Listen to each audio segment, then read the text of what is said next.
Good morning. Good morning. All right. Give me just a minute and we will get started.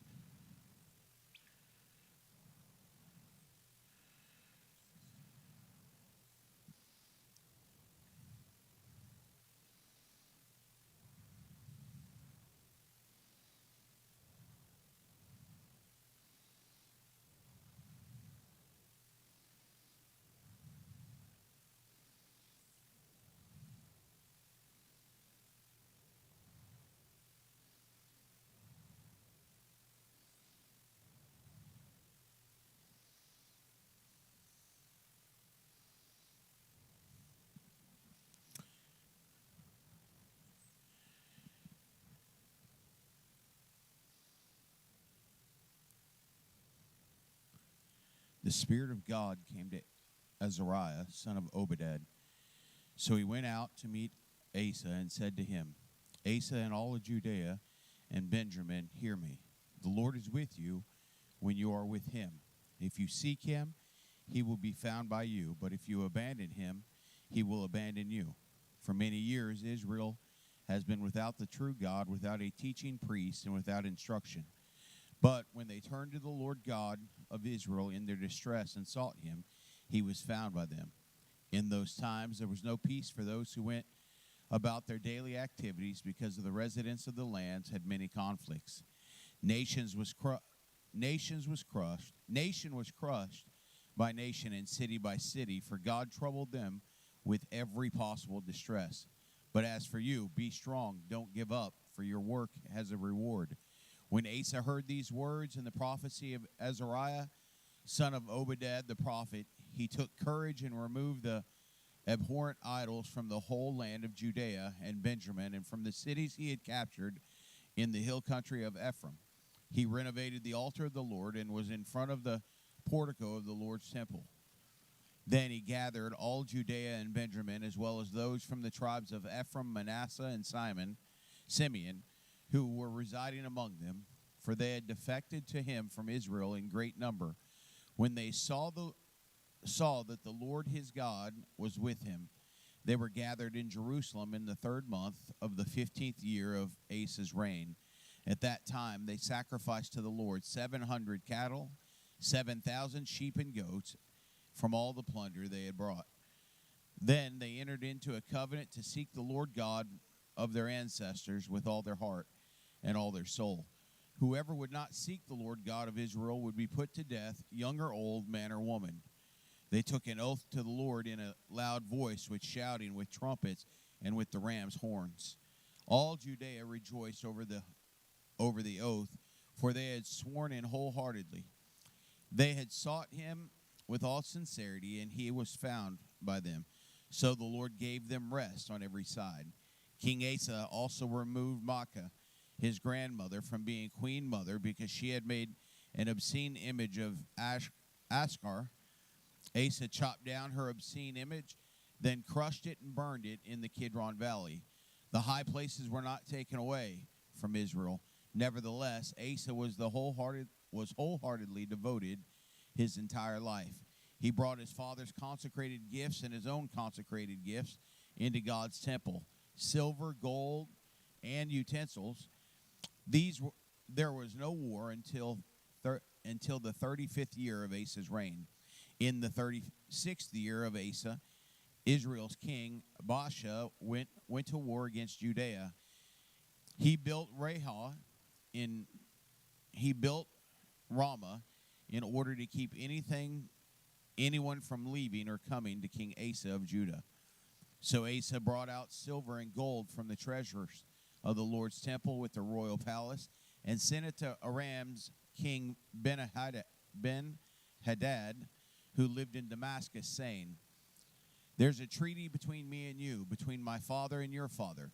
Look, I have sent you silver and gold. Go break your treaty with Israel's king Baasha, so that he will withdraw from me. Ben-Hadad listened to King Asa and sent the commanders of his armies to the cities of Israel. They attacked Ion, Dan, and Abed-Nahim, and all the stored cities of Naphtali.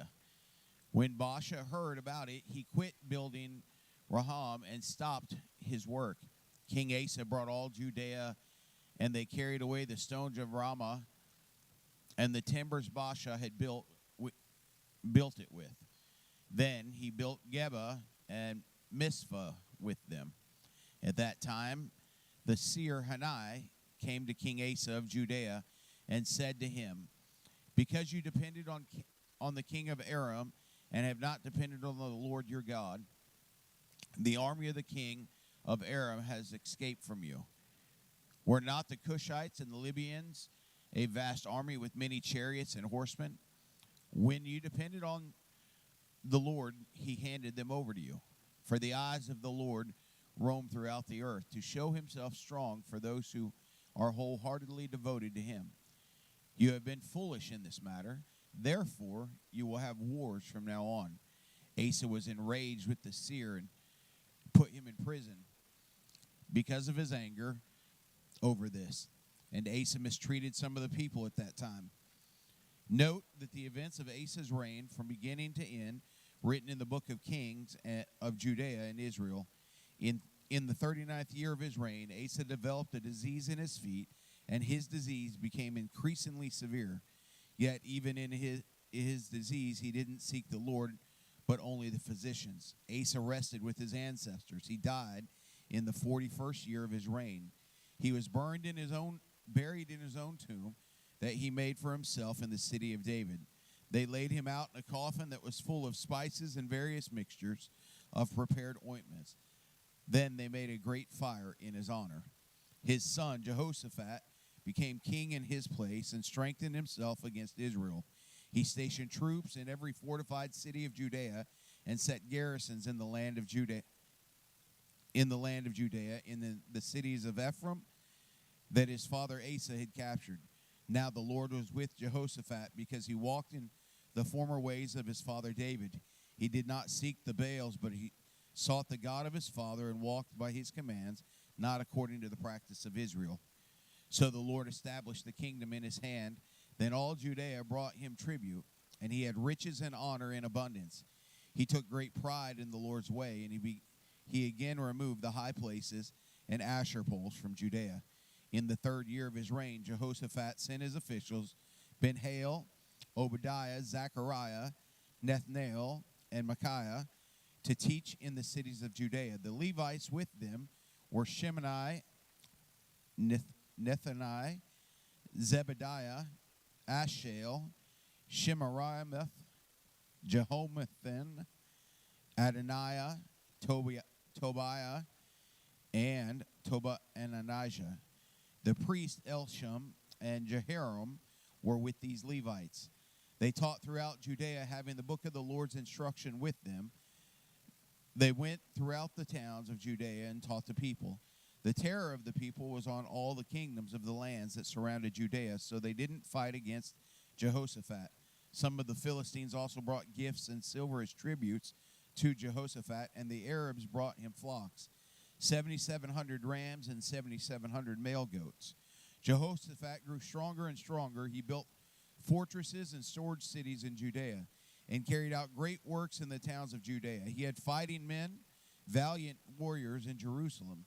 These are their numbers according to their ancestral families. For Judea, the commanders of thousands, Adnah, the commander of 300,000 valiant warriors with him. Next to him, Johanna, the commander, and 280,000 with him. Next to him, Amish, son of Zikri, the volunteer of the Lord, and 200,000 valiant warriors with him. From Benjamin, Elidah, the valiant warrior, and 200,000 with him, armed with bow and shield. Next to him, Jehoshaphat, and 180,000 equipped for war. These were the ones who served the king, besides those he stationed in the fortified cities throughout all Judea. Now Jehoshaphat had riches and honor in abundance. He made an alliance with Ahab through marriage. Then after some years, he went down to visit Ahab in Samaria. Ahab slaughtered many sheep, goats, and cattle for him, and for the people who were with him, and he persuaded him to attack Ramoth Gilead. For Israel's king Ahab asked Judea's king Jehoshaphat, "Will you go with me to Ramoth Gilead?" He replied to him, "I am as you are, my people are as your people. We will be with you in battle." But Jehoshaphat said to the king of Israel, "First, please ask what the Lord's will is." So the king of Israel gathered the prophets, 400 men, and asked them, "Should we go to Ramoth Gilead for war, or should I refrain?" They replied, "March up, and God will hand it over to the king." But Jehoshaphat asked, "Isn't there a prophet of the Lord here anymore? Let's ask him."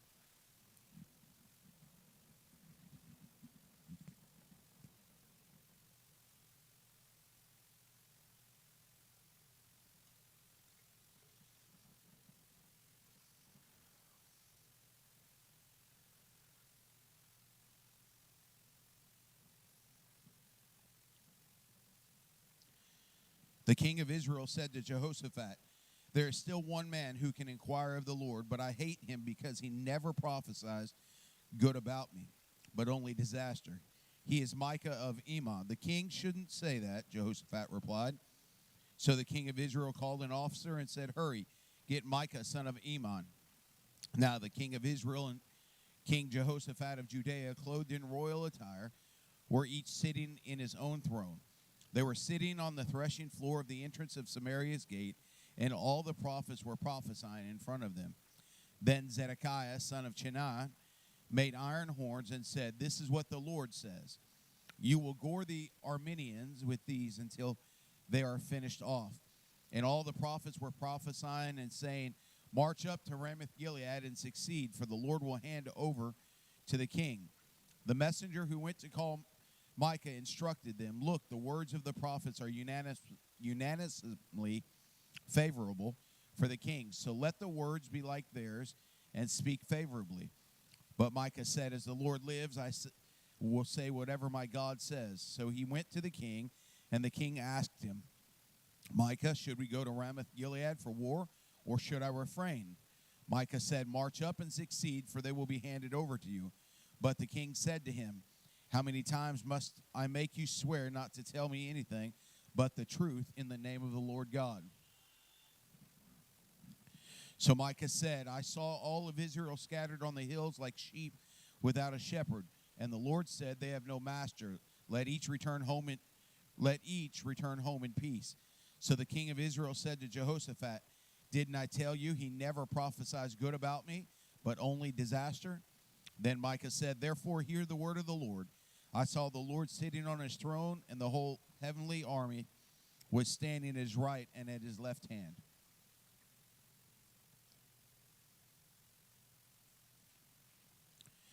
And the Lord said, "Who will entice King Ahab of Israel to march up and fall at Ramoth Gilead?" So one was saying this, the other was saying that. Then a spirit came forward, stood before the Lord, and said, "I will entice him." The Lord asked him, "How?" So he said, "I will go and become a lying spirit in the mouth of all his prophets." Then he said, "You will entice him and also prevail. Go and do that.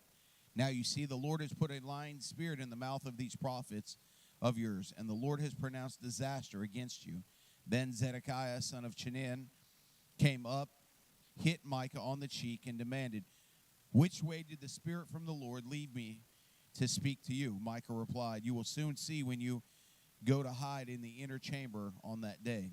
Then the king of Israel ordered, "Take Micah and return him to Amon, the governor of the city, and to Joshua, the king's son, and say, 'This is what the king says. Put this guy in prison and feed him only a little bread and water until I come back safely.'" But Micah said, if you ever return safely, the Lord has not spoken through me." Then he said, "Listen, all you people." Then the king of Israel and Judea's king Jehoshaphat went up to Ramoth Gilead. But the king of Israel said to Jehoshaphat, "I will disguise myself and go into battle, but you wear your royal attire." So the king of Israel disguised himself, and they went into battle. Now the king of Aram had ordered his chariot commanders, "Do not fight with anyone at all except the king of Israel." When the chariot commanders saw Jehoshaphat, they shouted, He must be the king of Israel. So they turned to attack him. But Jehoshaphat cried out, and the Lord helped him. God drew them away from him. When the chariot commanders saw that he was not the king of Israel, they turned back from pursuing him. But a man drew his bow without taking special aim and struck the king of Israel through the joints of his armor. So he said to the charioteer, "Turn around and take me out of the battle, for I am badly wounded." The battle raged throughout the day, and the king of Israel propped himself up in his chariot facing the Arameans until the evening, when he died at sunset. King Jehoshaphat of Judea returned to his home in Jerusalem in peace. Then Jehu, son of Hananiah, went out in front of him and said to King Jehoshaphat, "Do you help the wicked and love those who hate the Lord? Because of this, the Lord's wrath is on you. However, some good is found in you, for you have eradicated the Asherah poles from the land and have determined in your heart to seek God." Jehoshaphat lived in Jerusalem, and once again he went out among the people from Beersheba to the hill country of Ephraim and brought them back to the Lord, the God of their ancestors. He appointed judges in all the fortified cities of the land of Judea, city by city. Then he said to the judges, "Consider what you are doing, for you do not judge for a man, but for the Lord, who is with you in the matter of judgment. And now the terror of the Lord be on you. Watch what you do, for there is no injustice or partiality or taking bribes with the Lord our God."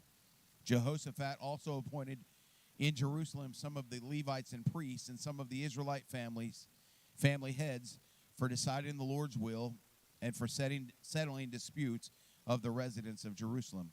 He commanded them, saying, in the fear of the Lord, with integrity and wholeheartedly, you are to do the following: for every dispute that comes to you from your brothers who dwell in their cities, whether it regards differences of blood, guilt, law, commandment, statutes, or judgments, you are to warn them, so they will not incur guilt before the Lord, and wrath will not come on you and your brothers. Do this, and you will not incur guilt. Note that Amariah, the chief priest, is over you in all the matters related to the Lord, and Zebediah, son of Ishmael, the ruler of the house of Judea, in all the matters related to the king. And the Levites are officers in your presence. Be strong. May the Lord be with those who do what is good. After this, the Moabites, Ammonites, together with some of the Mennonites, came to fight against Jehoshaphat. People came and told Jehoshaphat, "A vast number from beyond the Dead Sea and from Edom has come to fight against you. They are already in Hazan Tamar," that is En-Gedi. Jehoshaphat was afraid, and he resolved to seek the Lord. Then he proclaimed a fast for all of Judea, who gathered to seek the Lord. They even came from all the cities of Judea to seek him. Then Jehoshaphat stood in the assembly of Judea and Jerusalem in the Lord's temple before the new courtyard. He said, "Lord, God of our ancestors, are you not the God who is in heaven? And do you not rule over the kingdoms of the nations? Power and might are in your hand, and no one can stand against you. Are you not our God who drove out the inhabitants of this land before your people Israel, and who gave it forever to the descendants of Abraham, your friend? They have lived in the land and have built you a sanctuary in it, and you in it for your name, and have said, if disaster comes on us, sword or judgment, pestilence or famine, we will stand before this temple and before you, for your name is in this temple. We will cry out to you because of our distress, and you will hear and deliver. Now hear the Ammonites, Moabites, and the inhabitants of Mount Seir. You did not let Israel invade them while Israel came out of the land of Egypt, but Israel turned away from them and did not destroy them. Look how they repay us by coming to drive us out of your possession that you gave us as an inheritance. Our God, will you not judge them? For we are powerless before this vast number that comes to fight against us. We do not know what to do, but we look to you."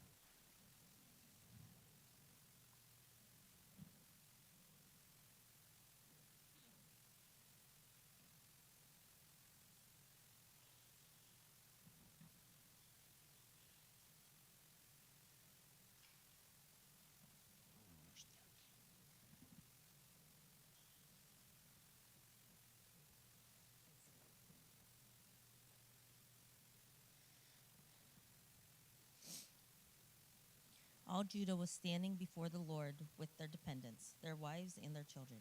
In the middle of the congregation, the Spirit of the Lord came on Jahaziel, son of Zechariah, son of Benaiah, son of Jeiel, son of Mattaniah, a Levite from Asaph's descendants.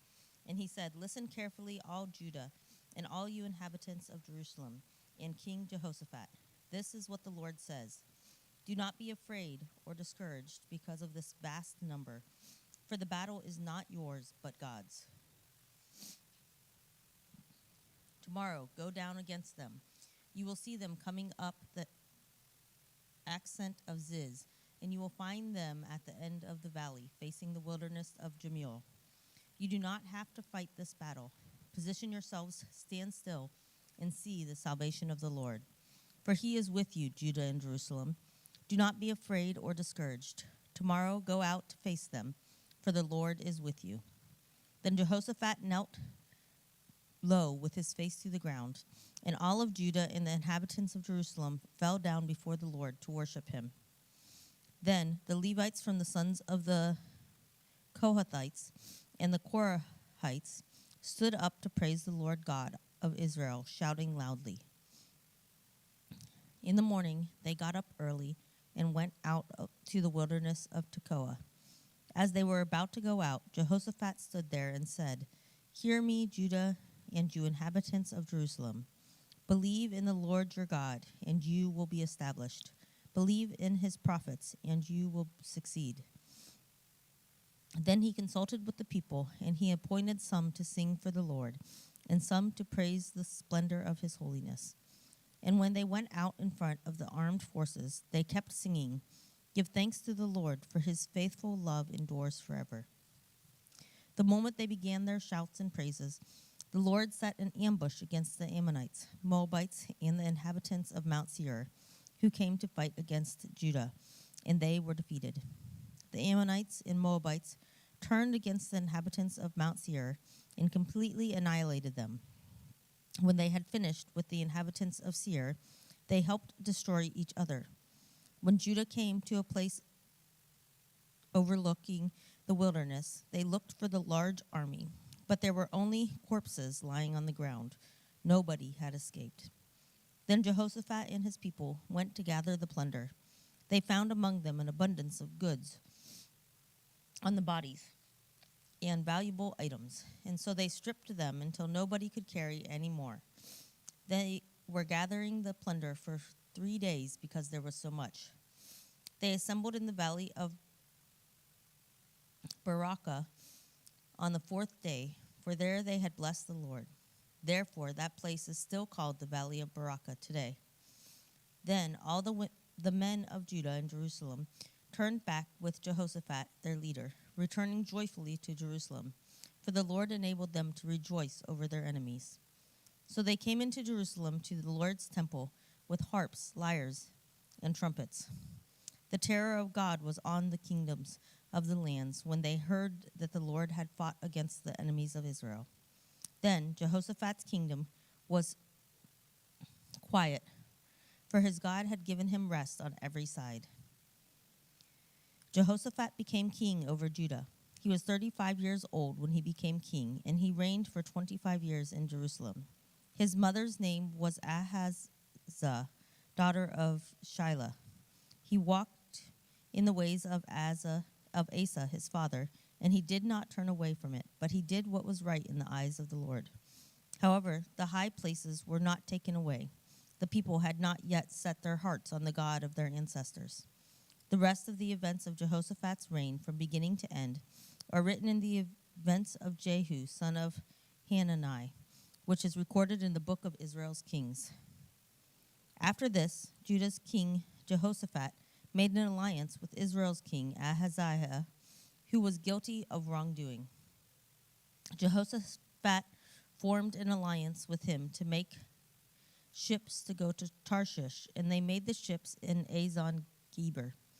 When Eliezer, son of Dodavah of Mareshah, prophesied against Jehoshaphat, saying, "Because you formed an alliance with Ahaziah, the Lord has broken up what you have made. So the ships were wrecked and were not able to go to Tarshish.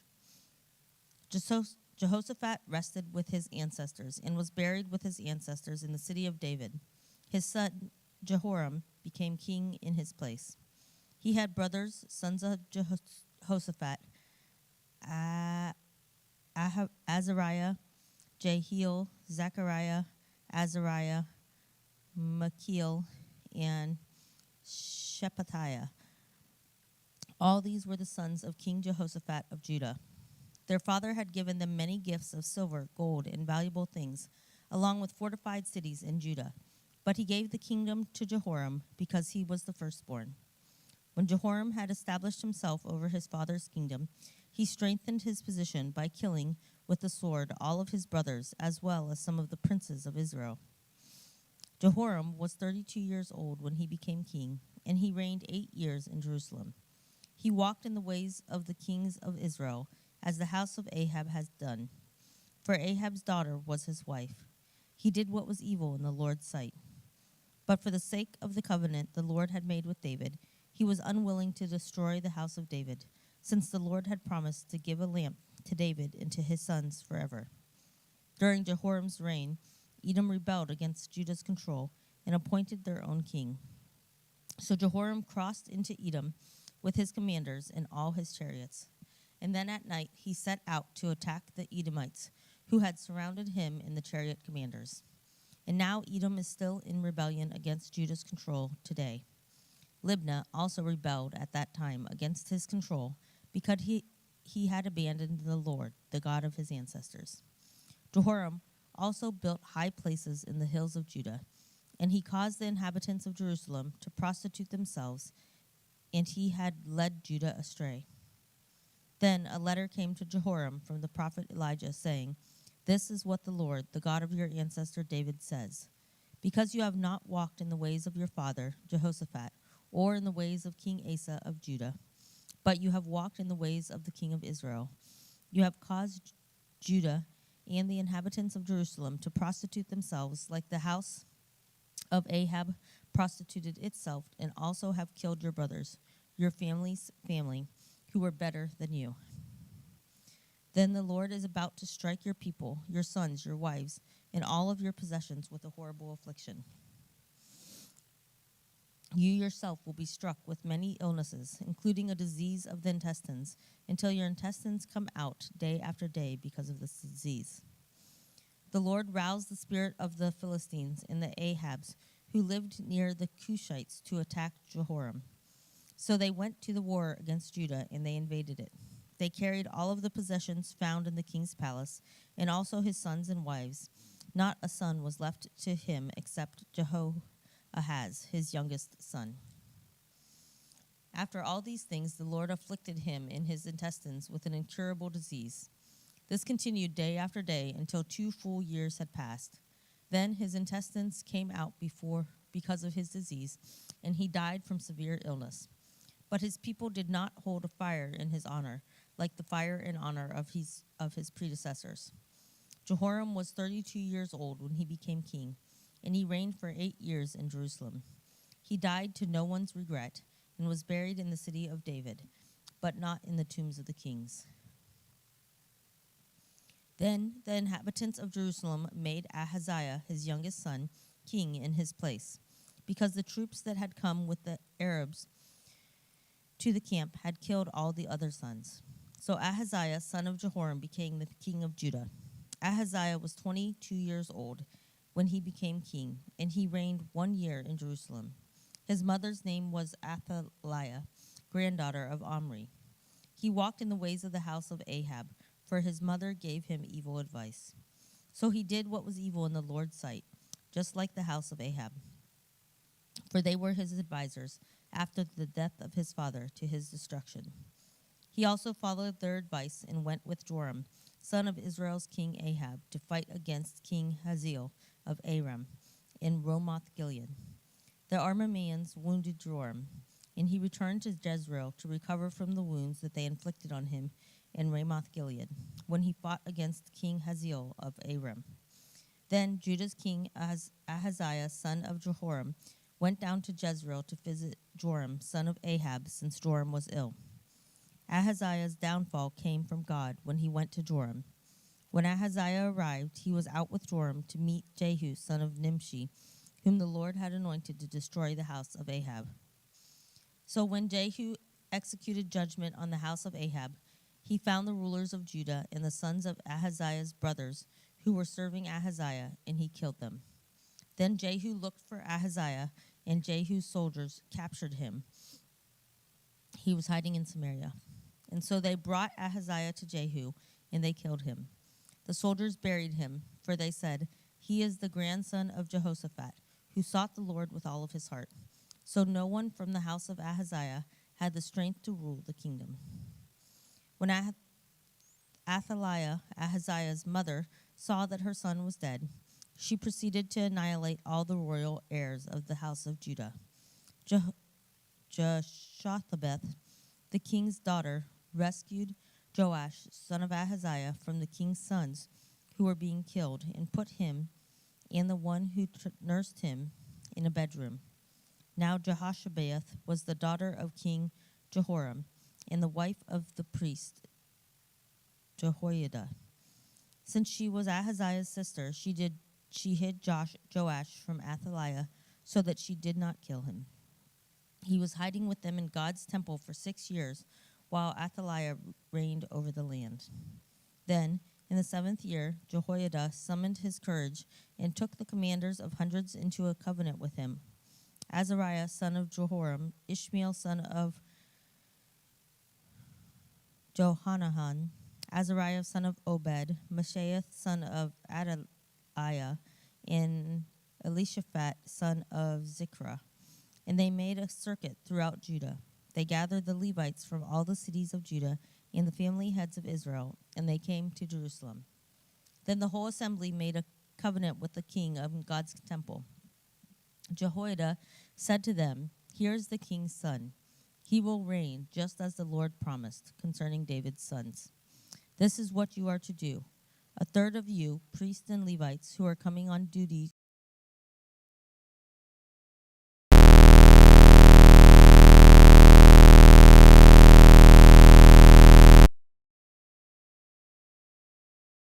no one to enter the Lord's temple but the priests and those Levites who serve.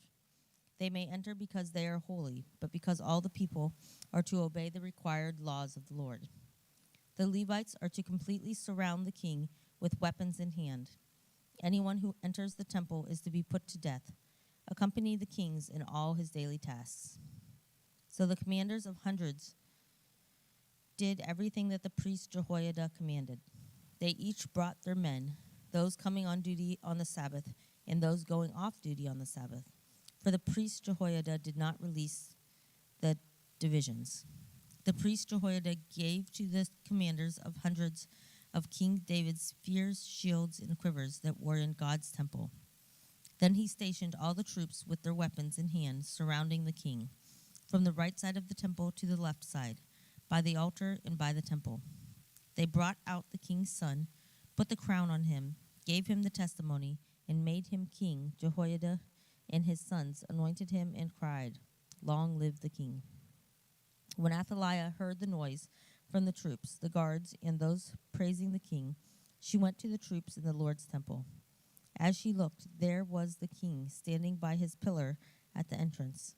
The commanders and the trumpeters were by the king, and all the people of the land were rejoicing and blowing trumpets, while the singers with musical instruments were leading the praise. Athaliah tore her clothes and screamed, "Treason! Treason!" Then the priest Jehoiada sent out the commanders of hundreds, those in charge of the army, saying, "Take her down between the ranks and put anyone who follows her to death by the sword." For the priest had said, "Don't put her to death in the Lord's temple." So they arrested her, and she went by the entrance of the horse gate to the king's palace, where they put her to death. Then Jehoiada made a covenant between himself, the king, and the people that they would be in the Lord. All the people went to the temple of Baal, and they tore it down. They smashed its altars and images and killed Mattan, the priest of Baal, at the altars. Then Jehoiada put the oversight of the Lord's temple into the hands of the Levitical priests, whom David had appointed over the Lord's temple to offer burnt offerings to the Lord, as it is written in the law of Moses, with rejoicing and song ordained by David. He stationed gatekeepers at the gates of the Lord's temple, so that nothing unclean could enter for any reason. Then he took with him the commanders of hundreds, the nobles, the governors of the people, and all the people of the land, and brought the king down from the Lord's temple. They entered the king's palace through the upper gate, and they seated the king on the throne of the kingdom. All the people of the land rejoiced, and the city was quiet, for they had put Athaliah to death by the sword.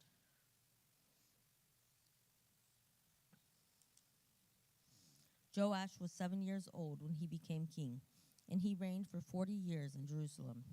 His mother's name was Zibiah, and she was from Beersheba. Throughout the time of the priest Jehoiada, Joash did what was right in the Lord's sight. Jehoiada acquired 2 wives for him, and he was the father of sons and daughters. Afterward, Joash took it to heart to renovate the Lord's temple.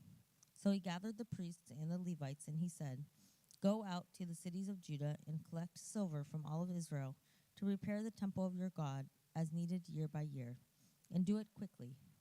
However, the Levites did it not hurry. So the king called Jehoiada, the high priest, and said, "Why haven't you required the Levites to bring from Judah and Jerusalem the tax imposed by the Lord's servant Moses in the assembly of Israel for the tent of the testimony?" For the sons of that wicked Athaliah broke into the Lord's temple and even used the sacred things of the Lord's temple for the Baals. At the king's command, a chest was made and placed outside the gate of the Lord's temple. Then a proclamation was issued in Judah and Jerusalem that the tax God's servant Moses imposed on Israel in the wilderness be brought to the Lord. All the leaders and all the people rejoiced, brought the tax, and put it in the chest until it was full. Whenever the chest was brought by the Levites to the king's overseers, and when they saw that there was a large amount of silver, the king's secretary and the high priest's deputy came and emptied the chest, picked it up, and returned it to its place. They did this daily and gathered the silver in abundance. Then the king and Jehoiada gave it to those in charge of the labor of the Lord's temple, who were hiring stone cutters and carpenters to renovate the Lord's temple, also blacksmiths and coppersmiths to repair the Lord's temple.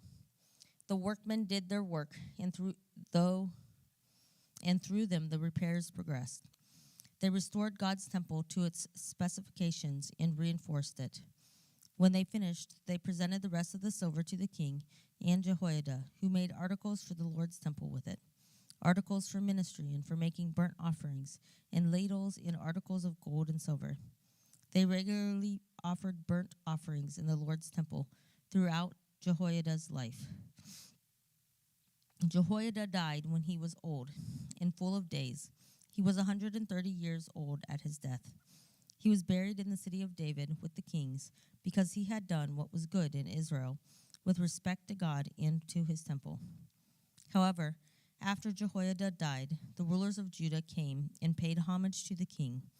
Then the king listened to them, and they abandoned the temple of the Lord, the God of their ancestors, and served the Asherah poles and the idols. So there was wrath against Judah and Jerusalem for this guilt of theirs. Nevertheless, he sent them prophets to bring them back to the Lord. They admonished them, but the people would not listen. The Spirit of God enveloped Zechariah, son of Jehoiada, the priest. He stood above the people and said to them, "This is what God says. Why are you transgressing the Lord's commands so that you do not prosper? Because you have abandoned the Lord, he has abandoned you." But they conspired against him and stoned him at the king's command in the courtyard of the Lord's temple. King Joash didn't remember the kindness that Zechariah's father Jehoiada had extended to him, but he killed his son. While he was dying, he said, "May the Lord see and demand an account." At the turn of the year, an Aramean army attacked Joash. They entered Judah and Jerusalem and destroyed all the leaders of the people among them, and sent out all the plunder to the king of Damascus. Although the Aramean army came with only a few men, the Lord handed over a vast army to them because the people of Judah had abandoned the Lord, the God of their ancestors. And so they executed judgment on Joash. When the Arameans saw that Joash had many wounds, they left him. His servants conspired against him and killed him on his bed, because he had shed the blood of the sons of the priest Jehoiada. And so he died, and they buried him in the city of David. But they did not bury him in the tombs of the kings. Those who conspired against him were Zabad, son of the Ammonite woman Shimneth, and Jehozabad, son of the Moabite woman Shimrith.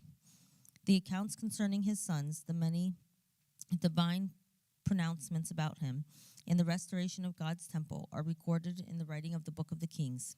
His son Amaziah became king in his place. Amaziah became king when he was 25 years old, and he reigned 29 years in Jerusalem. His mother's name was Jehoadan, and she was from Jerusalem. He did what was right in the Lord's sight, but not wholeheartedly. As soon as the kingdom was firmly in his grasp, he executed his servants who had killed his father the king. However, he did not put their children to death, because, as it is written in the book of the law, in the book of Moses, where the Lord commanded, fathers are not to die because of children, and children are not to die because of fathers, but each one will die for his own sin. Then Amaziah gathered Judah and assembled them according to ancestral families, according to commanders of thousands, and according to commanders of hundreds. He numbered those 20 years old or more for all Judah and Benjamin. He found there to be 300,000 fit young men who could serve in the army, bearing spear and shield. Then for 7,500 pounds of silver, he hired 100,000 valiant warriors from Israel. However, a man of God came to him and said, King, do not let Israel's army go with you, for the Lord is not with Israel, all the Ephraimites. But if you go with them, do it. Be strong for battle. But God will make you stumble before the enemy, for God has the power to help or to make one stumble. Then Amaziah said to the man of God, What should I do about the 7,500 pounds of silver that I gave to Israel's division? The man of God replied, The Lord is able to give you much more than this. So Amaziah released the division that came to him from Ephraim to go home. But they got very angry with Judah and returned home in a fierce rage. Amaziah strengthened his position and led his people to the Salt Valley. He struck down 10,000 Seirites, and the Jebusites captured 10,000 alive. They took them to the top of a cliff where they threw them off, and all of them were dashed to pieces. As for the men of the division that Amaziah sent back so that they would go with them into battle, they raided the cities of Judah from Samaria to Beth Horon, struck down 3,000 of their people, and took a great deal of plunder. After Amaziah came from the attack on the Edomites, he brought the gods of the Seirites and set them up as his gods, and he worshipped them and burned incense to them. So the Lord's anger was against Amaziah, and he sent a prophet to him, who said, Why have you sought a people's gods that could not rescue their own people from you? While he was still speaking to him, the king asked, Have we made you the king's counselor? Stop. Why should you lose your life? So the prophet stopped, but he said, I know that God intends to destroy you, because you have done this, and you have not listened to my advice. King Amaziah of Judah took counsel and sent word to Jehoash, son of Jehoahaz, and son of Jehu, king of Israel. And he challenged him, Come, let's meet face to face.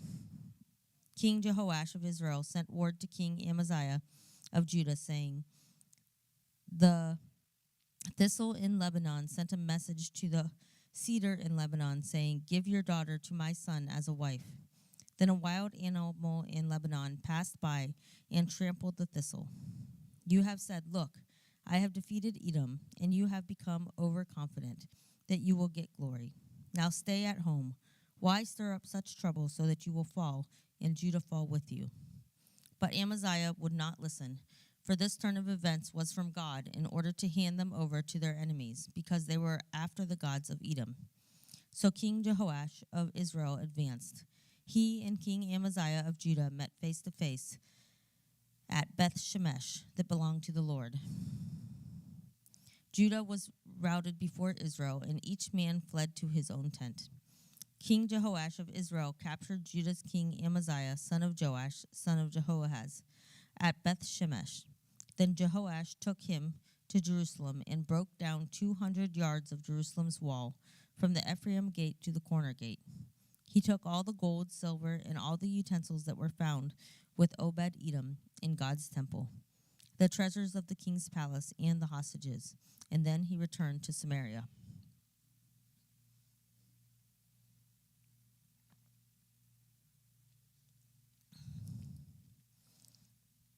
Judah's king, Amaziah, son of Joash, lived 15 years after the death of Israel's king, Jehoash, son of Jehoahaz.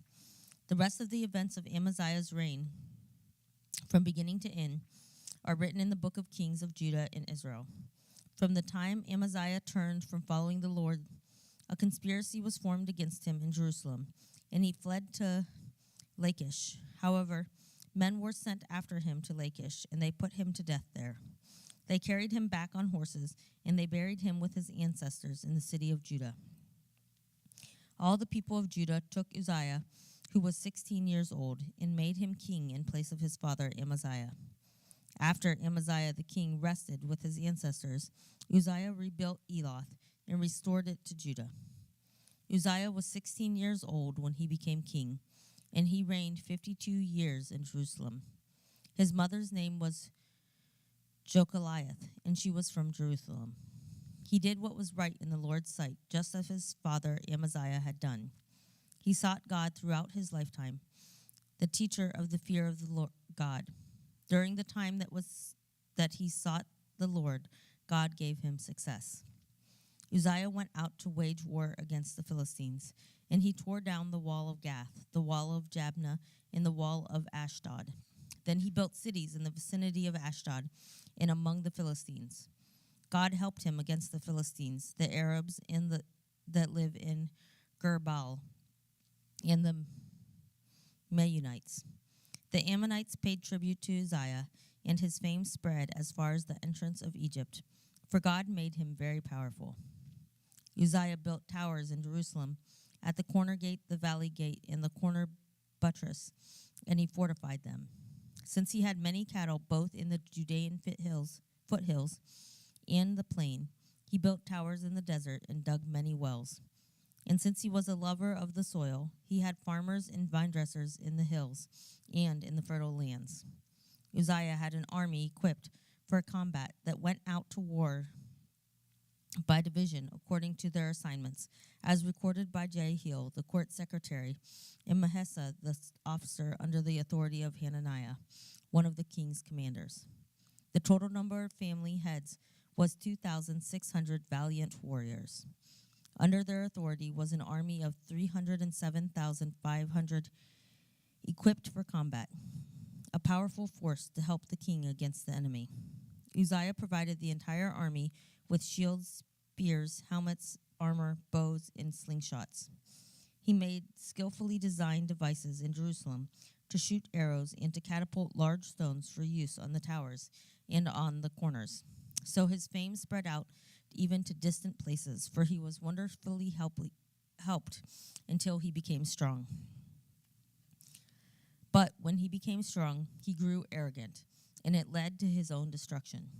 He acted unfaithfully against the Lord his God by going into the Lord's sanctuary to burn incense on the incense altar. The priest Azariah, along with the 80 brave priests of the Lord, went in after him.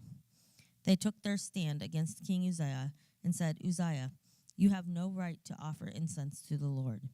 Only the consecrated priests, the descendants of Aaron, have the right to offer incense. Leave the sanctuary, for you have acted unfaithfully. You will not receive honor from the Lord God." Uzziah, with a fire pan in his hand to offer incense, was enraged. But when he became enraged with the priests, in the presence of the priests in the Lord's temple, beside the altar of incense, a skin disease broke out on his forehead. Then Azariah, the chief priest, and all the priests turned to him and saw that he was diseased on his forehead. They rushed him out of there. He himself also hurried to get out because the Lord had afflicted him. So King Uzziah was diseased to the time of his death. He lived in quarantine with a serious skin disease and was excluded from access to the Lord's temple, while his son Jotham was over the king's household, governing the people of the land. Now the prophet Isaiah, son of Amoz, wrote about the rest of the events of Uzziah's reign, from beginning to end. Uzziah rested with his ancestors, and he was buried with his ancestors in the burial ground of the king's cemetery, for they said, he had a skin disease. His son Jotham became king in his place. Jotham was 25 years old when he became king, and he reigned for 16 years in Jerusalem. His mother's name was Jerusha, daughter of Zadok. He did what was right in the Lord's sight, just as his father Uzziah had done. In addition, he didn't enter the Lord's sanctuary, but the people still behaved corruptly. Jotham built the upper gate of the Lord's temple, and he built extensively on the wall of Aphel. He also built cities in the hill country of Judah and fortresses and towns in the forests. He waged war against the king of the Ammonites, and he overpowered the Ammonites. In that year they gave him 7,500 pounds of silver, 60,000 bushels of wheat, and 60,000 bushels of barley. They paid him the same in the second and the third year. So Jotham strengthened his position because he did not waver in obeying the Lord his God. As for the rest of the events of Jotham's reign, along with all his wars and his ways, note that they were written in the book of the king of Israel and Judah. He was 25 years old when he became king, and he reigned for 16 years in Jerusalem. Jotham rested with his ancestors, and he was buried in the city of David. His son Ahaz became king in his place. Ahaz was 20 years old when he became king, and he reigned 16 years in Jerusalem. He did not do what was right in the Lord's sight, like his ancestor David, for he walked in the ways of the kings of Israel, and he made cast images of the Baals. He burned incense in Ben Hinnom Valley, and he burned his children in the fire, imitating the detestable practices of the nations of the Lord has disposed before the Israelites. He sacrificed and burned incense on the high places, on the hills, and under every green tree. So the Lord his God banned Ahaz over the king of Aram. He attacked him and took many captives to Damascus. Ahaz was also handed over to the king of Israel, who struck him with great force. Pekah, son of Remaliah, killed 120,000 in Judah in one day, all brave men, because they had abandoned the Lord God of their ancestors. An Ephraimite warrior named Zikri killed the king's son Maaseiah, Azrikam, governor of the palace, and Eliakim, who was second to the king. Then the Israelites took 200,000 captives from their brothers, women, sons, and daughters. They also took a great deal of plunder from them and brought it to Samaria.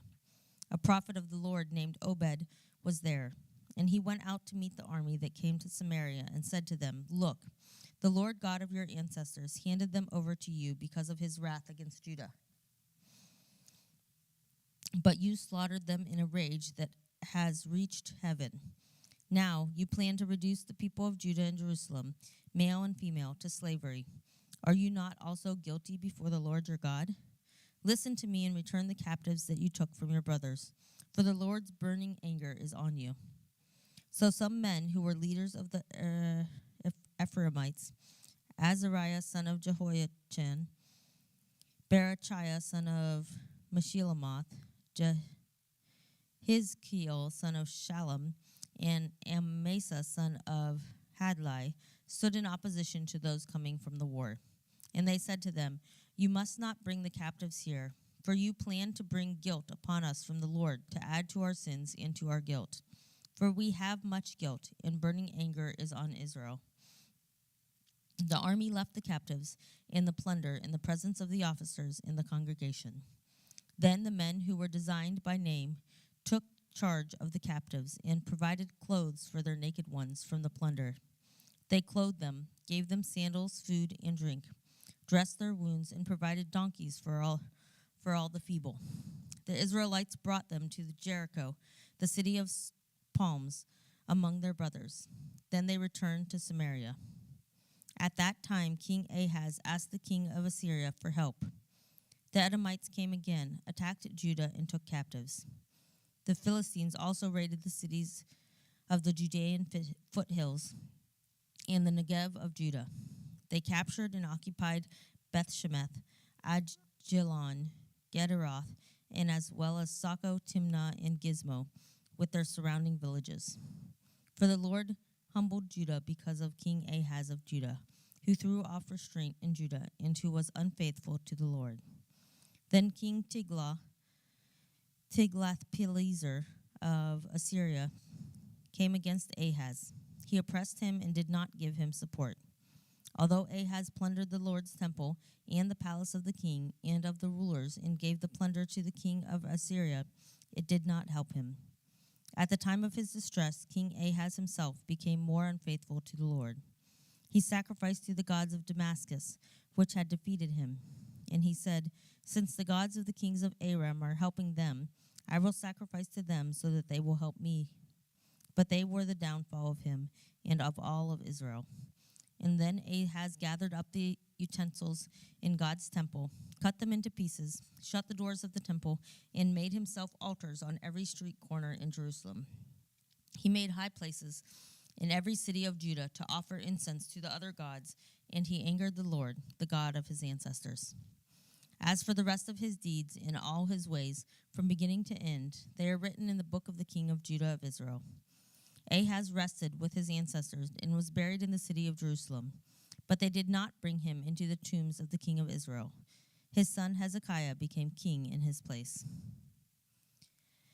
Hezekiah was 25 years old when he became king, and he reigned for 29 years in Jerusalem. His mother's name was Abijah, daughter of Zechariah. He did what was right in the Lord's sight, just as his ancestor David had done. In the first year of his reign, in the first month, he opened the doors of the Lord's temple, and he repaired them. Then he brought in the priests and the Levites, and he gathered them in the eastern public square. He said to them, "Hear me, Levites, consecrate yourselves now, and consecrate the temple of the Lord, the God of your ancestors. Remove everything impure from this holy place. For our ancestors were unfaithful, and they did what was evil in the sight of the Lord our God. They abandoned him, turned their faces away from the Lord's dwelling place, and turned their backs on him. They also closed the doors of the portico, extinguished the lamps, and did not burn incense. They did not offer burnt offerings in the holy place of the God of Israel. Therefore, the wrath of the Lord was on Judah and Jerusalem, and he made them an object of terror, horror, and mockery, as you see with your own eyes. Our fathers fell by the sword, and our sons and our daughters and our wives are in captivity because of this. It is my heart now to make a covenant with the Lord, the God of Israel, so that his burning anger may turn away from us. My sons, don't be negligent now, for the Lord has chosen you to stand in his presence, to serve him, and to be his ministers and the burners of incense." Then the Levites stood up, Mahath son of Amasai, and Joel son of Azariah from the Kohathites, Kish son of Abdi, and Azariah son of Jehalelel from the Merarites, Joah son of Zimnah, and Eden son of Joah from the Gershonites, Simri and Jehuel from the Ezraphonites, Zechariah and Mattaniah from the Asherites, Jehiel and Shimni from the Hemanites, Shemiel and Uzziel from the Jeduthites. They gathered their brothers together, consecrated themselves, and went according to the king's command by the words of the Lord to cleanse the Lord's temple. The priests went to the entrance of the Lord's temple to cleanse it. They took all the unclean things that they found in the Lord's sanctuary to the courtyard of the Lord's temple. Then the Levites received them and took them outside to the Kidron Valley. They began the consecration on the first day of the first month, and on the 8th day of the month they came to the portico of the Lord's temple. They consecrated the Lord's temple for 8 days, and on the 16th day of the first month they finished. When they went inside to King Hezekiah and said, "We have cleansed the whole temple of the Lord," the altar of burnt offering and all of its utensils, and the table for the rows of the bread of the presence and all of its utensils. We have set up and consecrated all the utensils that King Ahaz rejected during his reign, when he became unfaithful. They are all in the altar of the Lord. King Hezekiah got up early, gathered the city officials, and went to the Lord's temple. They brought 7 bulls, 7 rams, 7 lambs, and 7 male goats as a sin offering for the kingdom, for the sanctuary, and for Judah. Then he told the descendants of Aaron, the priests, to offer them to the altar of the Lord. So they slaughtered the bulls, and the priest received the blood, and they splattered it on the altar. They slaughtered the rams, and they splattered the blood on the altar. They slaughtered the lambs, and they splattered the blood on the altar. Then they brought the goats for the sin offering right into the presence of the king and the congregation, who laid their hands on them. The priest slaughtered the goats, and they put their blood on the altar for a sin offering, to make atonement for all of Israel. For the king said that the burnt offering and the sin offering were for all of Israel. Hezekiah stationed the Levites in the Lord's temple with cymbals, harps, and lyres, according to the command of David, Gad the king's seer, and the prophet Nathan, for the command was from the Lord through his prophets. The Levites stood with the instruments of David, and the priests with the trumpets. Then Hezekiah ordered that the burnt offering be offered on the altar. When the burnt offering began, the song of the Lord and the trumpets began, accompanied by the instruments of King David of Israel. The whole assembly was worshiping, singing the song, and blowing the trumpets. All this continued until the burnt offering was completed. When the burnt offerings were completed, the king and all those present with him bowed down and worshipped. Then King Hezekiah, the officials, told the Levites to sing praise to the Lord in the words of David and of the seer Asaph. And they sang praises with rejoicing, and they knelt low and worshipped. Hezekiah concluded, "Now you are consecrated to the Lord. Come near and bring sacrifices and thanksgiving offerings to the Lord's temple." So the congregation brought sacrifices and thanksgiving offerings, and all those with willing hearts brought burnt offerings. The number of burnt offerings the congregation brought was 70 bulls, 100 rams, 200 lambs, and all of these were for a burnt offering to the Lord. 600 bulls and 3,000 sheep and goats were consecrated. However, since there were not enough priests, they weren't able to skin all the burnt offerings, so their Levite brothers helped them until the work was finished, and until the priests concentrated themselves. For the Levites were more conscientious to consecrate themselves than the priests were. Furthermore, the burnt offerings were abundant, along with the fat of the fellowship offerings, and with the drink offerings, for the burnt offering. So the service of the Lord's temple was established. Then Hezekiah and all the people rejoiced over how God had prepared the people, for it had come about suddenly.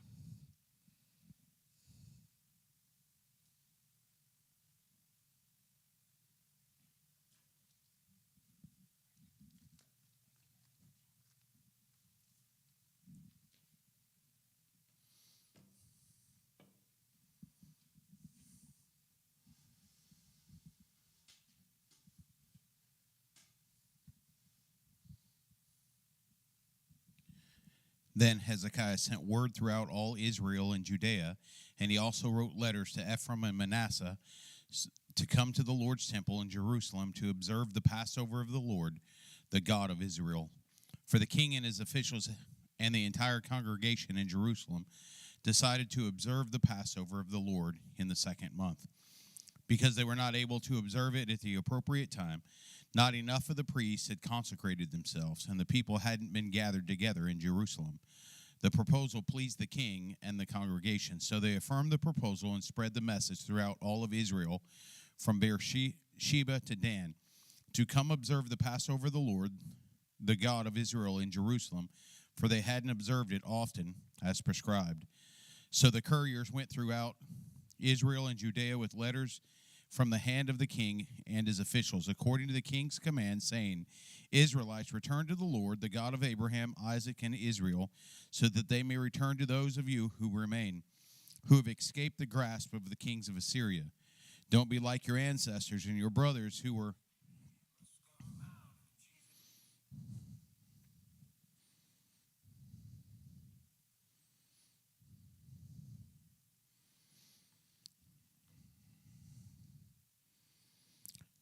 Don't be like your ancestors and your brothers who were unfaithful to the Lord, the God of their ancestors, so that he made them an object of horror, as you yourself see. Don't become obstinate now like the ancestors did. Give your allegiance to the Lord and come to his sanctuary that he has consecrated forever. Serve the Lord your God, that he may turn his burning anger away from you. For when you return to the Lord, your brothers and your sons will receive mercy in the presence of their captors and will return to this land. For the Lord your God is gracious and merciful. He will not turn his face away from you if you return to him. The couriers traveled from city to city in the land of Ephraim and Manasseh as far as Zebulun, but the inhabitants laughed at them and mocked them. But some from Asher, Manasseh, and Zebulun humbled themselves and came to Jerusalem. Also, the power of God was at work in Judea to unite them, to carry out the command of the king and his officials by the word of the Lord. A very large assembly of people was gathered in Jerusalem to observe the festival of unleavened bread in the 2nd month. They proceeded to take away the altars that were in Jerusalem, and they took away the incense altars and threw them into the Kidron Valley. They slaughtered the Passover lamb on the 14th day of the 2nd month. The priests and Levites were ashamed, and they consecrated themselves and brought burnt offerings to the Lord's temple. They stood at their prescribed posts according to the law of Moses, the man of God. The priests splattered the blood received from the Levites, for there were many in the assembly who had not consecrated themselves, so the Levites were in charge of the slaughtering the Passover lambs for every unclean person to consecrate the lambs to the Lord. A large number of people, many from Ephraim, Manasseh, Issachar, and Zebulun, were ritually unclean, yet they had eaten the Passover contrary to what was written. But Hezekiah had interceded for them, saying, May the good Lord provide atonement on behalf of whoever sets his whole heart on seeking God, the Lord, the God of his ancestors, even though not according to the purification rules of the sanctuary. So the Lord heard Hezekiah and healed the people. The Israelites who were present in Jerusalem observed the festival of unleavened bread 7 days with great joy, and the Levites and the priests praised the Lord day after day with loud instruments. Then Hezekiah encouraged all the Levites who performed skillfully before the Lord. They ate at the appointed festival for 7 days, sacrificing fellowship offerings and giving thanks to the Lord, the God of their ancestors. The whole congregation decided to observe 7 more days, so they observed 7 days with joy. For King Hezekiah of Judea contributed 1,000 bulls and 7,000 sheep for the congregation. Also, the officials contributed 1,000 bulls and 10,000 sheep for the congregation, and many priests consecrated themselves. Then the whole assembly of Judea, with the priests of the Levites, and the whole assembly that came from Israel, the resident aliens who came from the land of Israel, and those who were living in Judea, rejoiced. There was great rejoicing in Jerusalem, for nothing like this was known since the days of Solomon, son of David, the king of Israel. Then the priests and the Levites stood to bless the people, and God heard them, and their prayer came into his holy dwelling place in heaven. When all this was completed, all of Israel who had attended went out to the cities of Judea and broke up sacred pillars, chopped down the Asher poles, and tore the high places and altars throughout Judea and Benjamin, as well as in Ephraim and Manasseh to the last one. Then all the Israelites returned to the city, each to his own possession. Hezekiah reestablished divisions of the high priests and the Levites for the burnt offerings and fellowship offerings, for ministry, for giving thanks, and for praise in the gates of the camp of the Lord, each division corresponding to his service among the priests and Levites. The king contributed from his own possessions for the regular morning and evening burnt offerings, the burnt offerings of the Sabbath, of the new moons, and of the appointed feasts, as it is written in the law of the Lord. He told the people who lived in Jerusalem to give a contribution for the priests and the Levites so that they could devote their energy to the law of the Lord. When the word spread, the Israelites gave liberally of the best of the grain, new wine, fresh oil, honey, and of all produce of the field that they had brought in abundance, 1/10 of everything. As for the Israelites and Judaites who lived in the cities of Judea, they also brought 1/10 of the herds and flocks and 1/10 of the dedicated things that were consecrated to the Lord their God. They gathered them into large piles. In the 3rd month, they began building up piles, and they finished in the 7th month. When Hezekiah and his officials came and viewed the piles, they blessed the Lord and his people Israel. Hezekiah asked the priests and Levites about the piles. The chief priest, Azariah, of the household of Zadok, answered him, "Since they began bringing the offering to the Lord's temple, we have been eating and are satisfied, and there's plenty left over because the Lord has blessed his people. This abundance is what is left over." Hezekiah told them to prepare chambers in the Lord's temple, and they prepared them. The offering, the tenth, and the dedicated things were brought faithfully. Conaniah, the Levite, was the officer in charge of them, and his brother Shimei was second. Jahai, Azai, Nahath, Ashiel, Jeremoth, Jozabad, Eliah, Ishmachiah, Mahath, and Benaniah were deputies under the authority of Conaniah and his brother Shimei, by appointment of King Hezekiah and of the Azariah, the chief official of God's temple. Kor, son of Ithma, the Levite, and keeping of the east gate, was over the freewill offerings to God to distribute the contribution to the Lord and the consecrated things. Edon, Menaman, Jeshua, Shemaniah, Amariah, and Shekaniah in the cities of the priests were distributed it faithfully under his authority to their brothers by divisions, whether large or small. In addition, they distributed to males registered by genealogy, 3 years old and above, to all who would enter the Lord's temple for the daily duty, for their service and their responsibility according to their divisions. They distributed also to those recorded by genealogy of the priests by their ancestral families, and the Levites 20 years old and above by their responsibilities in their divisions, to those registered by genealogy with all their dependents, wives, sons, and daughters of the whole assembly, for they had faithfully consecrated themselves as holy, and to the descendants of Aaron, the priests in the common fields of their cities in each and every city. There were men who were registered by name to distribute a portion to every male among the priests and to every Levite according to genealogy. Hezekiah did this throughout all of Judea. He did what was good and upright and true before the Lord his God. He was diligent in every deed that he began in the service of God's temple, in the instruction and commands in order to seek his God, and he prospered.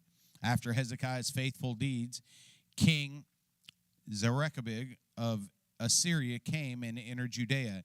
He laid siege to the fortified cities and intended to break into them. Hezekiah saw that Zerubbabel had come, and he planned war on Jerusalem. So he consulted with his officials and his warriors about stopping up the water of the springs that were outside the city, and they helped him. Many people gathered and stopped up all the springs and the stream that flowed throughout the land. They said, "Why should the king of Syria come and find abundant water?" Then Hezekiah strengthened his possession by rebuilding the entire broken down wall and heightening the towers and the other outside wall. He repaired the supporting terraces of the city of David and made an abundance of weapons and shields. He set military commanders over the people and gathered the people in the square of the city gate. Then he encouraged them, saying, "Be strong and courageous. Don't be afraid or discouraged before the king of Assyria or before the large army that is with him. For there are more with us than with him. He has only human strength, but we have the Lord our God to help us and to fight our battles." So the people replied on the words of King Hezekiah of Judea. After this, King Shechanib of Assyria with all his armed forces besieged Lachish. He sent his servants to Jerusalem against King Hezekiah of Judea and against all those of Judea who were in Jerusalem, saying, "This is what King Sherebiab of Assyria says. What are you relying on that you remain in Jerusalem under siege? Isn't Hezekiah misleading you to give you over to death by famine and thirst when he says the Lord our God will keep us from the grasp of the king of Assyria? Didn't Hezekiah himself remove his high places and his altars and say to Judea and Jerusalem, 'You must worship before one altar and you must burn incense on it'? Don't you know what I and my predecessors have done to all the peoples of the lands? Have any of the national gods of the lands been able to rescue their land from my power? Who among all the gods of these nations that my predecessors completely destroyed was able to rescue his people from my power? that your God should be able to deliver you from my power. So now, don't let Hezekiah deceive you, and don't let him mislead you like this. Don't believe him, for no God of any nation or kingdom has been able to rescue his people from my power or the power of my predecessors. How much less will your God rescue you from my power? His servant said against the Lord God, against his servant Hezekiah. He also wrote letters to mock the Lord, the God of Israel, saying against him, just like the national gods of lands that did not rescue their people from my power, so Hezekiah's God will not rescue his people from my power.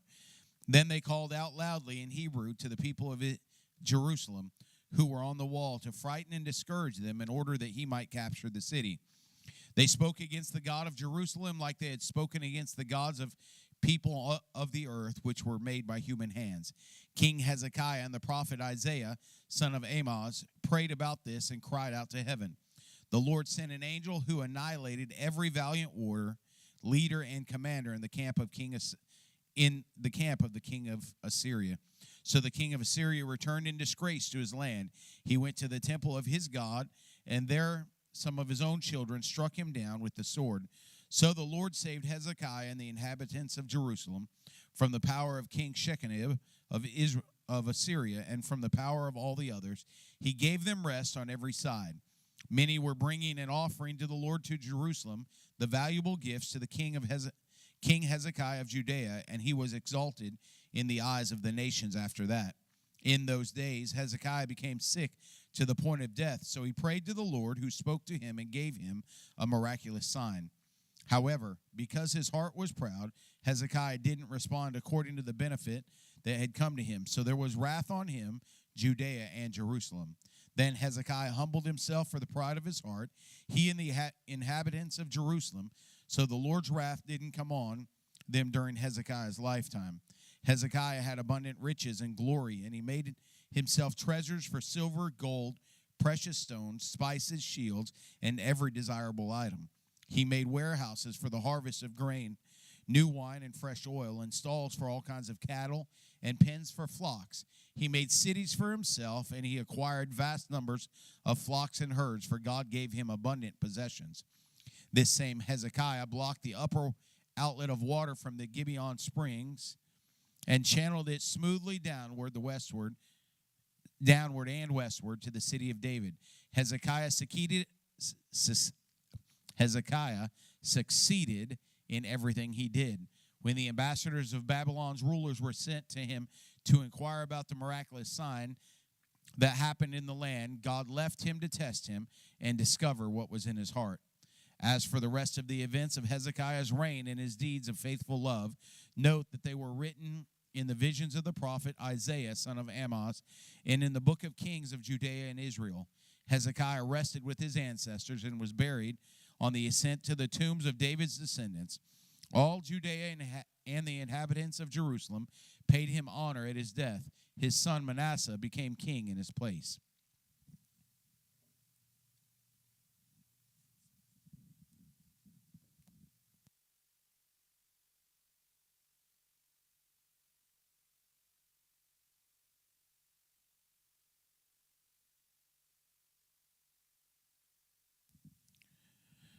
Manasseh was 12 years old when he became king, and he reigned 55 years in Jerusalem.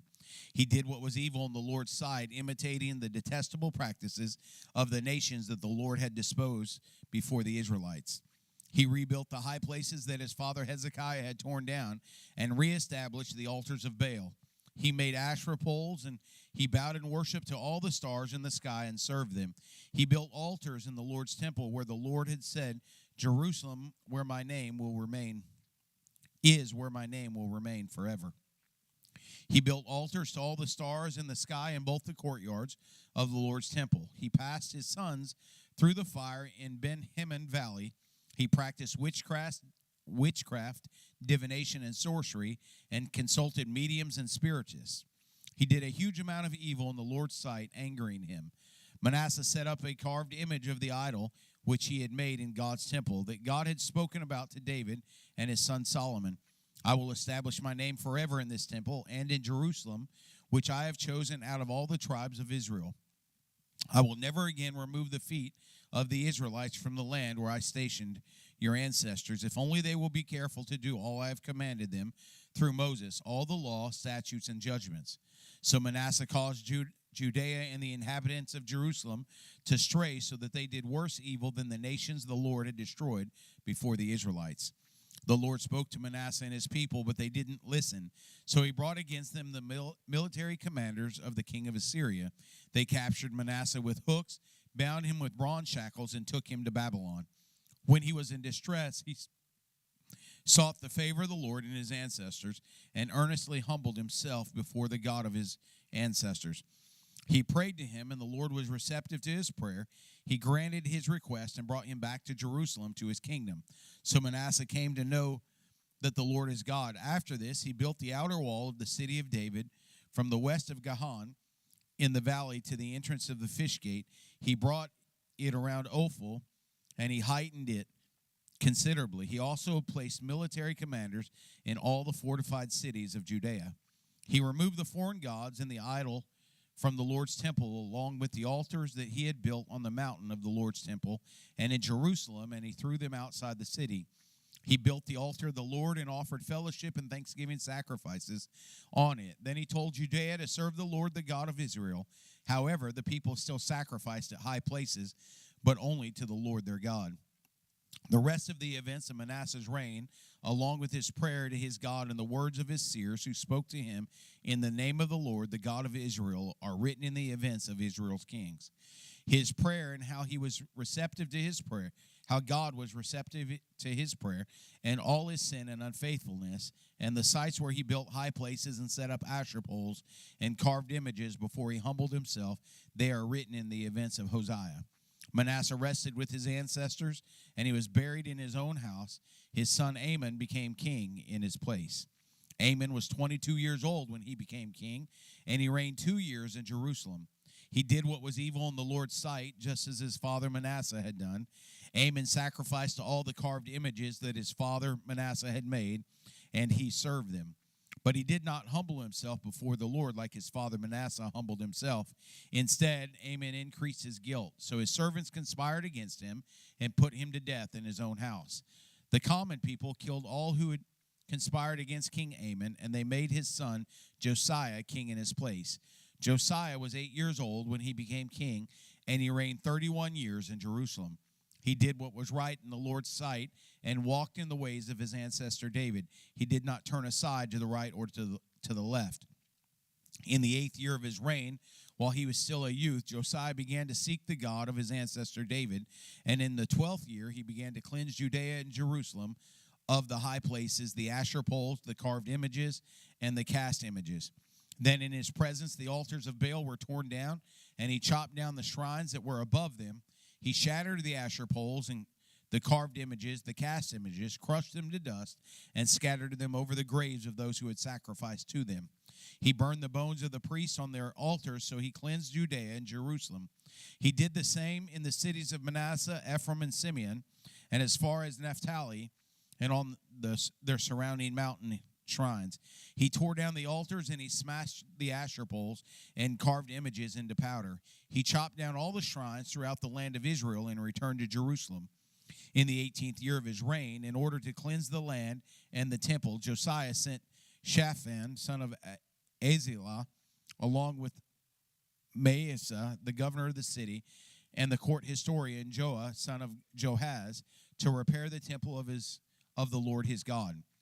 So they went to the high priest Hilkiah and gave him the silver brought into God's temple. The Levites and the doorkeepers had collected it from Manasseh, Ephraim, and from the entire remnant of Israel, and from all of Judea, Benjamin, and the inhabitants of Jerusalem. They gave it to those doing the work, those who oversaw the Lord's temple. They gave it to them as to the workmen who were working in the Lord's temple to repair and restore the temple. They gave it to the carpenters and builders, and also used it to buy quarried stone and timbers for joining and making beams for the building that Judea's kings had destroyed. The men were doing the work with integrity. Their overseers were Jahath and Obadiah, Levites from the Merarites, and Zechariah and Mishloom from the Kohathites as supervisors. The Levites were all skilled with musical instruments. They were also over the porters and were supervising all those doing the work, task by task. Some of the Levites were secretaries, officers, and gatekeepers. When they brought out the silver that had been deposited in the Lord's temple, the priest Hilkiah found the book of the law of the Lord written by the hand of Moses. Consequently, Hilkiah took the court secretary Shaphan. I found the book of the law in the Lord's temple, and he gave the book to Shaphan. Shaphan took the book to the king and also reported, your servants are doing all that was placed in their hands. They've emptied out the silver that was found in the Lord's temple and have given it to the overseers and to those doing the work. Then the court secretary Shaphan told the king, the priest Hilkiah gave me a book, and Shaphan read from it in the presence of the king. When the king heard the words of the law, he tore his clothes. Then he commanded Hilkiah, Ahikam, son of Shaphan, Abdon, son of Micah, the court secretary Shaphan, and the king's servant Ahaziah, go and inquire of the Lord for me and for those remaining in Israel and Judea concerning the words of the book that was found. For great is the Lord's wrath that is poured out on us, because our ancestors have not kept the word of the Lord in order to do everything written in this book.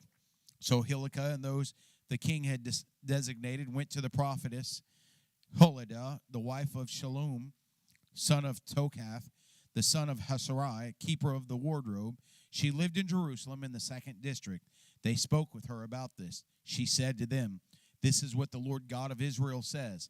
Say to the man who sent you to me, this is what the Lord says. I'm about to bring disaster on this place and on its inhabitants, fulfilling all the curses written in the book that they read in the presence of the king of Judea, because they have abandoned me and burned incense to other gods so as to anger me with the works of their hands. My wrath will be poured out on this place, and it will not be quenched. Say this to the king of Judea who sent you to inquire of me.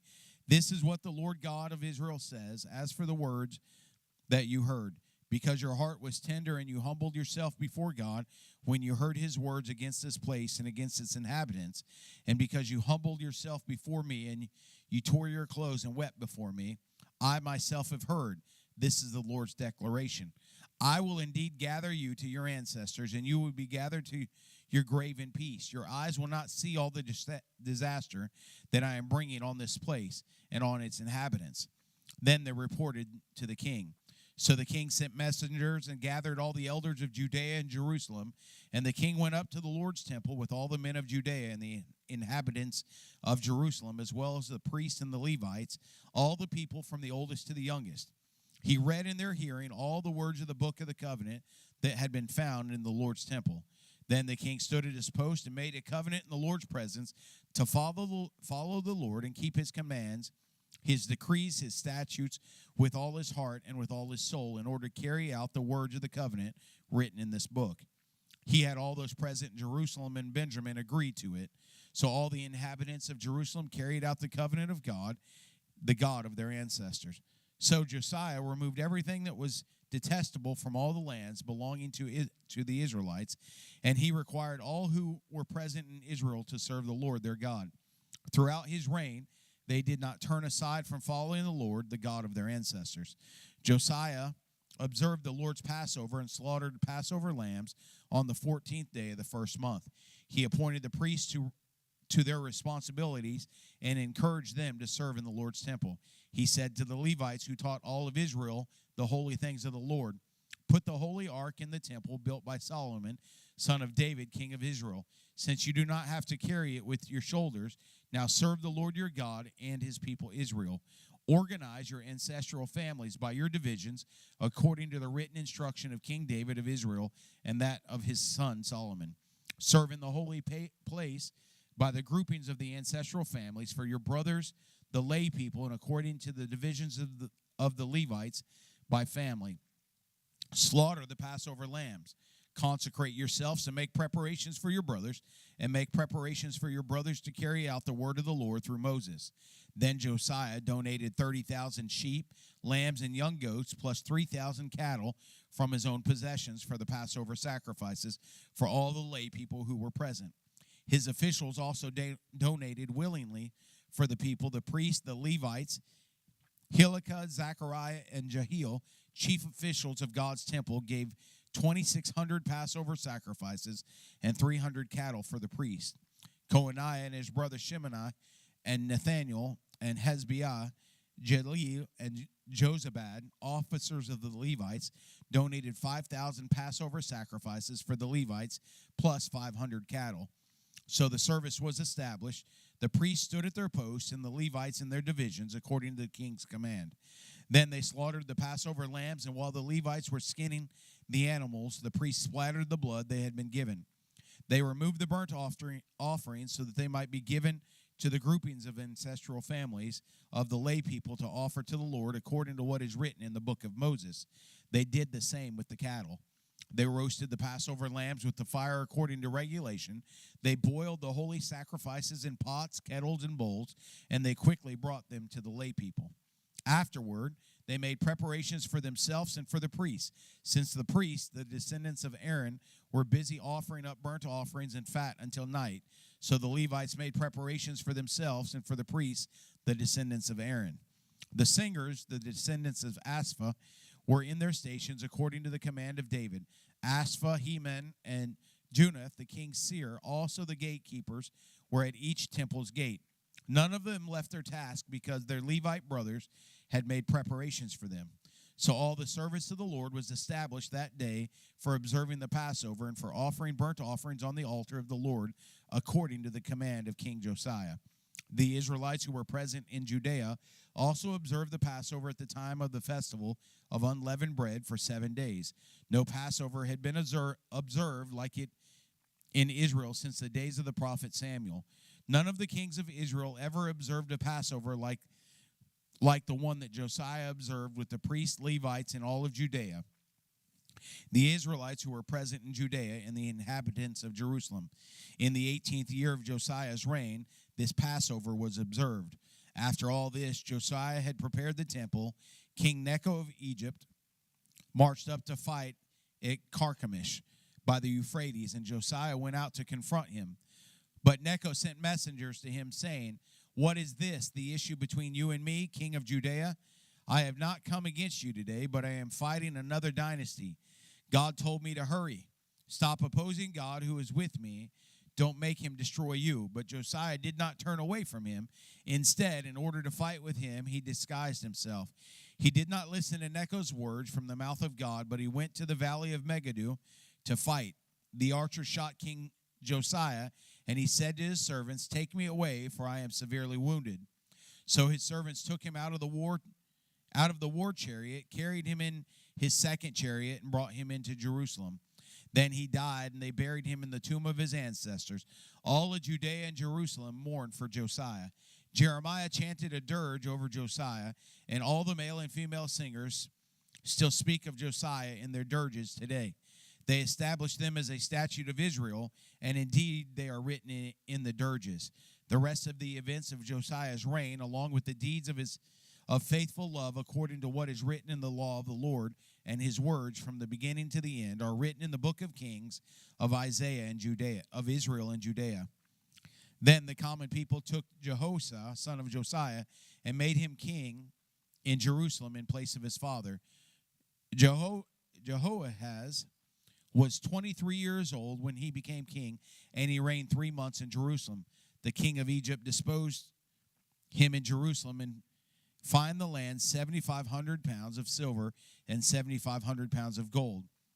Then King Necho of Egypt made Jehoahaz Eliakim king over Jehoahaz's brother Eliakim king over Judea and Jerusalem, and changed Eliakim's name to Jehoiakim. But Necho took his brother Jehoahaz and brought him to Egypt. Jehoiakim was 25 years old when he became king and reigned 11 years in Jerusalem. He did what was evil in the sight of the Lord his God. Now King Nebuchadnezzar of Babylon attacked him and bound him in bronze shackles to take him to Babylon. Also Nebuchadnezzar took some of the articles of the Lord's temple to Babylon and put them in his temple in Babylon. The rest of the deeds of Jehoiakim, the detestable actions he committed, and what was found against him, are written in the book of Israel's kings. His son, Jehoiakim, became king in his place. Jehoiakim was 18 years old when he became king and reigned 3 months and 10 days in Jerusalem. he did what was evil in the Lord's sight. In the spring, Nebuchadnezzar sent for him and brought him to Babylon, along with the valuable articles of the Lord's temple. Then he made Jehoiakim's brother, Zedekiah, king over Judea and Jerusalem. Zedekiah was 21 years old when he became king, and he reigned 11 years in Jerusalem. He did what was evil in the sight of the Lord his God, and did not humble himself before the prophet Jeremiah at the Lord's command. He also rebelled against King Nebuchadnezzar, who had made him swear allegiance by God. He became obstinate and hardened his heart against returning to the Lord, the God of Israel. All the leaders and the priests of the people multiplied their unfaithful deeds, imitating all the detestable practices of the nations, and they defiled the Lord's temple that they had consecrated in Jerusalem. But the Lord, the God of their ancestors, sent word against them by the hand of his messengers, sending them time and time again, for he had compassion on his people and on his dwelling place. But they ridiculed God's messengers, despising his word and scoffing at his prophets, until the Lord's wrath was so stirred up against his people that there was no remedy. So he brought up against them the king of the Chaldeans, who killed their fit young men with the sword in the house of their sanctuary. He had no pity on young men or young women, elderly or aged. He handed them all over to him. He took everything to Babylon, all the articles of God's temple, large and small, the treasures of the Lord's temple, and the treasures of the king and his officials. Then the Chaldeans burned God's temple. They tore down Jerusalem's wall, burned all its palaces, and destroyed all its valuable articles. He deported those who escaped from the sword to Babylon, and they became servants to him and his sons until the rise of the Persian kingdom. This fulfilled the word of the Lord through Jeremiah, and the land enjoyed its Sabbath rest all the days of the desolation until 70 years were fulfilled. In the first year of King Cyrus of Persia, in order to fulfill the word of the Lord spoken through Jeremiah, the Lord roused the spirit of King Cyrus of Persia to issue a proclamation throughout his entire kingdom, and also put it in writing. This is what King Cyrus of Persia says: the Lord, the God of heavens, has given me all the kingdoms of the earth, and has appointed me to build him a temple at Jerusalem in Judea. Any of his people among you may go up, and may the Lord his God be with you. In the first year of King Cyrus of Persia, in order to fulfill the word of the Lord spoken through Jeremiah, the Lord roused the spirit of King Cyrus in a proclamation throughout his entire kingdom and put it in writing. This is what King Cyrus of Persia says: the Lord, the God of heavens, has given me all the kingdoms of the earth, and has appointed me to build him a house at Jerusalem in Judea. Any of his people among you, may his God be with him, and may he go to Jerusalem and Judea and build the house of the Lord, the God of Israel, the God who is in Jerusalem. Let every survivor, wherever he resides, be assisted by the men of that region with silver, gold, goods, and livestock, along with a freewill offering for the house of God in Jerusalem. So the family heads of Judea and Benjamin, along with the priests and the Levites, everyone whose spirit God had roused, prepared to go up and rebuild the Lord's house in Jerusalem. All their neighbors supported them with silver articles, gold, goods, livestock, and valuables, in addition to all that was given as a freewill offering. King Cyrus also brought out the articles of the Lord's house that Nebuchadnezzar had taken from Jerusalem and had placed in the house of his gods. King Cyrus of Persia had them brought out under the supervision of Metherath, the treasurer, who counted them out to Sheshbazzar, the prince of Judah. This was the inventory: 30 gold basins, 1,000 silver basins, 29 silver knives, 30 gold bowls, 410 various silver bowls, and 1,000 other articles. The gold and silver articles totaled 5,400. Sheshbazzar brought all of them when the exiles went up from Babylon to Jerusalem. These now are the people of the province who came from those captive exiles King Nebuchadnezzar took to Babylon, had deported to Babylon. They returned to Jerusalem and Judea, each of his own town. They came to Zerubbabel, Joshua, Nehemiah, Seraiah, Realiah, Mordecai, Bishlam, Misphar, Bigvai, Rahum, and Benani. The number of the Israelite men included, here we go, Teresa's descendants, 2,172. Shephatiah's descendants, 372. Ariah's descendants, 775. Path Moab's descendants, Jeshua and Joab's descendants, 2,812. Elam's descendants, 1,254. Zattu's descendants, 945. Zakai's descendants, 760.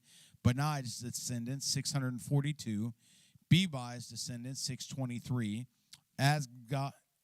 Asgad's descendants, 1,222. Adikaniam's descendants, 666. Bigvi's descendants, 2,056. Adin's descendants, 454. Atter's descendants of Hezekiah, 98. Baziah's descendants, 323. Jorah's descendants, 112. Hashem's descendants, 223. Gibar's descendants, 95. Bethlehem's people, 123. Nophi's men, 56. And Anath's men, 128. Amrav's people, 42. Kirmath, Shavas, and Beroth's people, 743. Ramah's and Geba's people, 621. Michmash's men, 122. Bethel and Ai's men, 223. Nebo's people, 52. Magbish's people, 156. The other Elam's people, 1,254. Hiram's people, 320. Lod's, Hadid's, and Ono's people, 725. Jericho's people, 345. Sinan's people, 3,630. The priests included Jedediah's descendants, the house of Jeshua, 973. Amur's descendants, 1,052. Pashhur's descendants, 1,247. And Haram's descendants, 1,017. The Levites included Jeshua and Kadim's descendants. From Hodaviah's descendants, 74. The singers included Asaph's descendants, 128. The gatekeeper's descendants included Shallum's descendants, Etir's descendants, Talmon's descendants, Akub's descendants, Hatiah's descendants, Shobiah's descendants, in all 139. The temple included Zayah's descendants, Hashapha's descendants, Tabuth's descendants, Kiro's descendants, Ahai's descendants, Padon's descendants, Labiah's descendants, Hagabiah's descendants, Akabub's descendants, Hagabith's descendants, Shalomai's descendants, Hanan's descendants, Gedel's descendants, Gahar's descendants, Reai's descendants, Rezin's descendants, Nekodo's descendants, Gazam's descendants, Uzzah's descendants, Pasai's descendants, Besal's descendants, Asnah's descendants, Mayum's descendants, Naphan's descendants, Bakabub's descendants, Hakaphah's descendants, Haral's descendants, Balzu's descendants, Mahim's descendants, Harash's descendants, Bakar's descendants, Siseria's descendants, Tamah's descendants, Nesaiah's descendants, and Naphtali's descendants.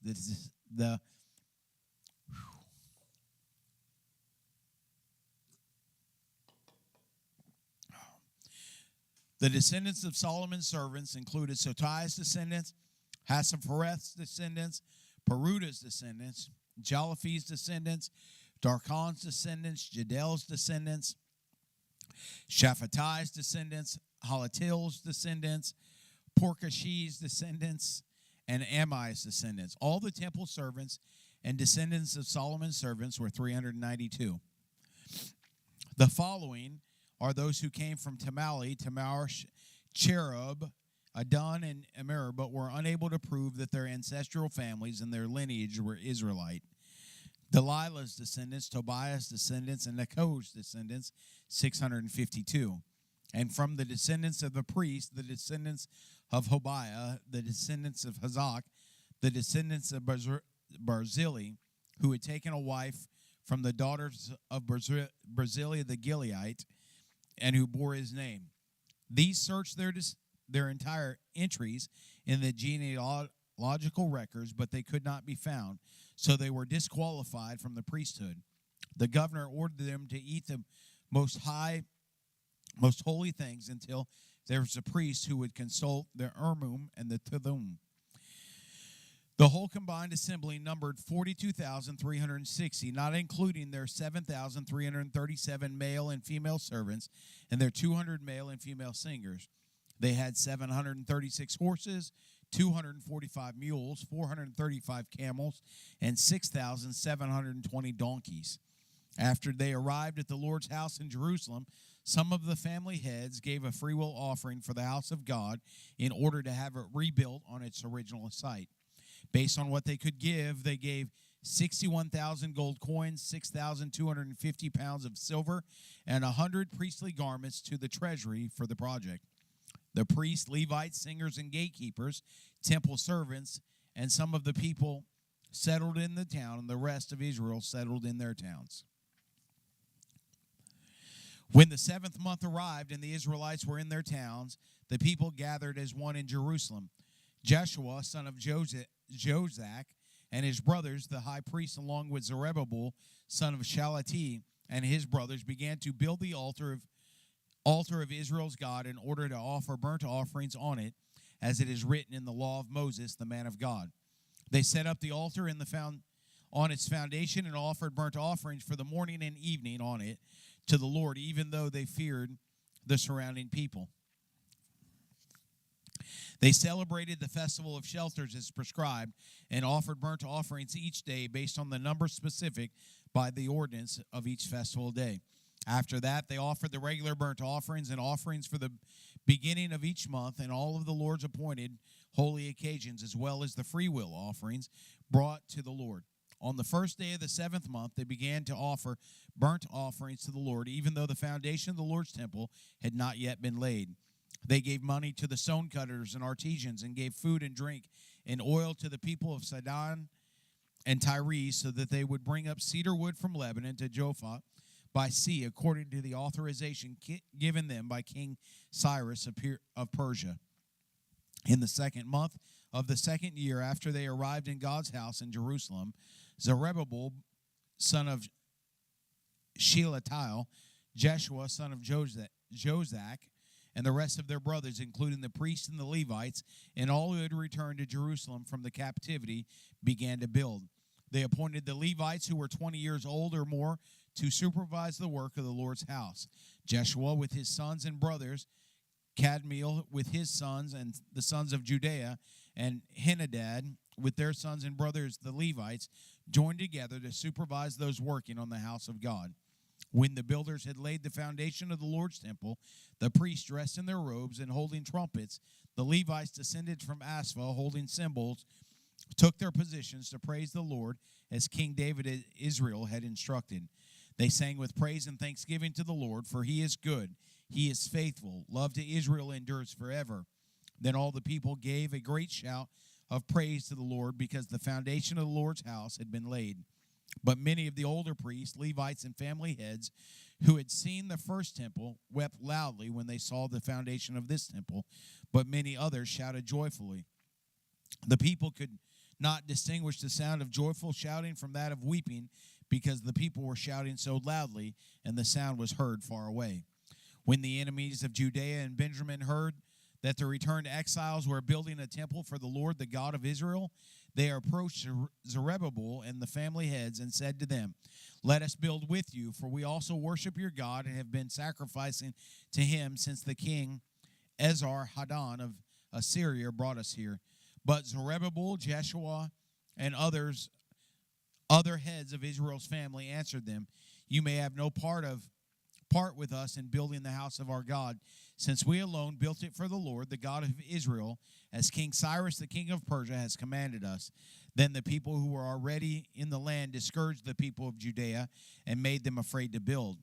They also bribed officials to act against them to frustrate their plans throughout the reign of King Cyrus of Persia and until the reign of King Darius of Persia.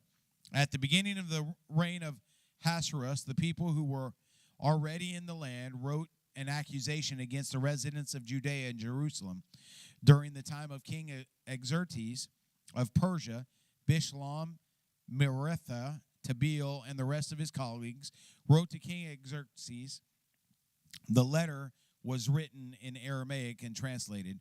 Rahum, the king deputy, and Shishmael, the scribe, wrote the letter to the King Xerxes concerning Jerusalem as follows.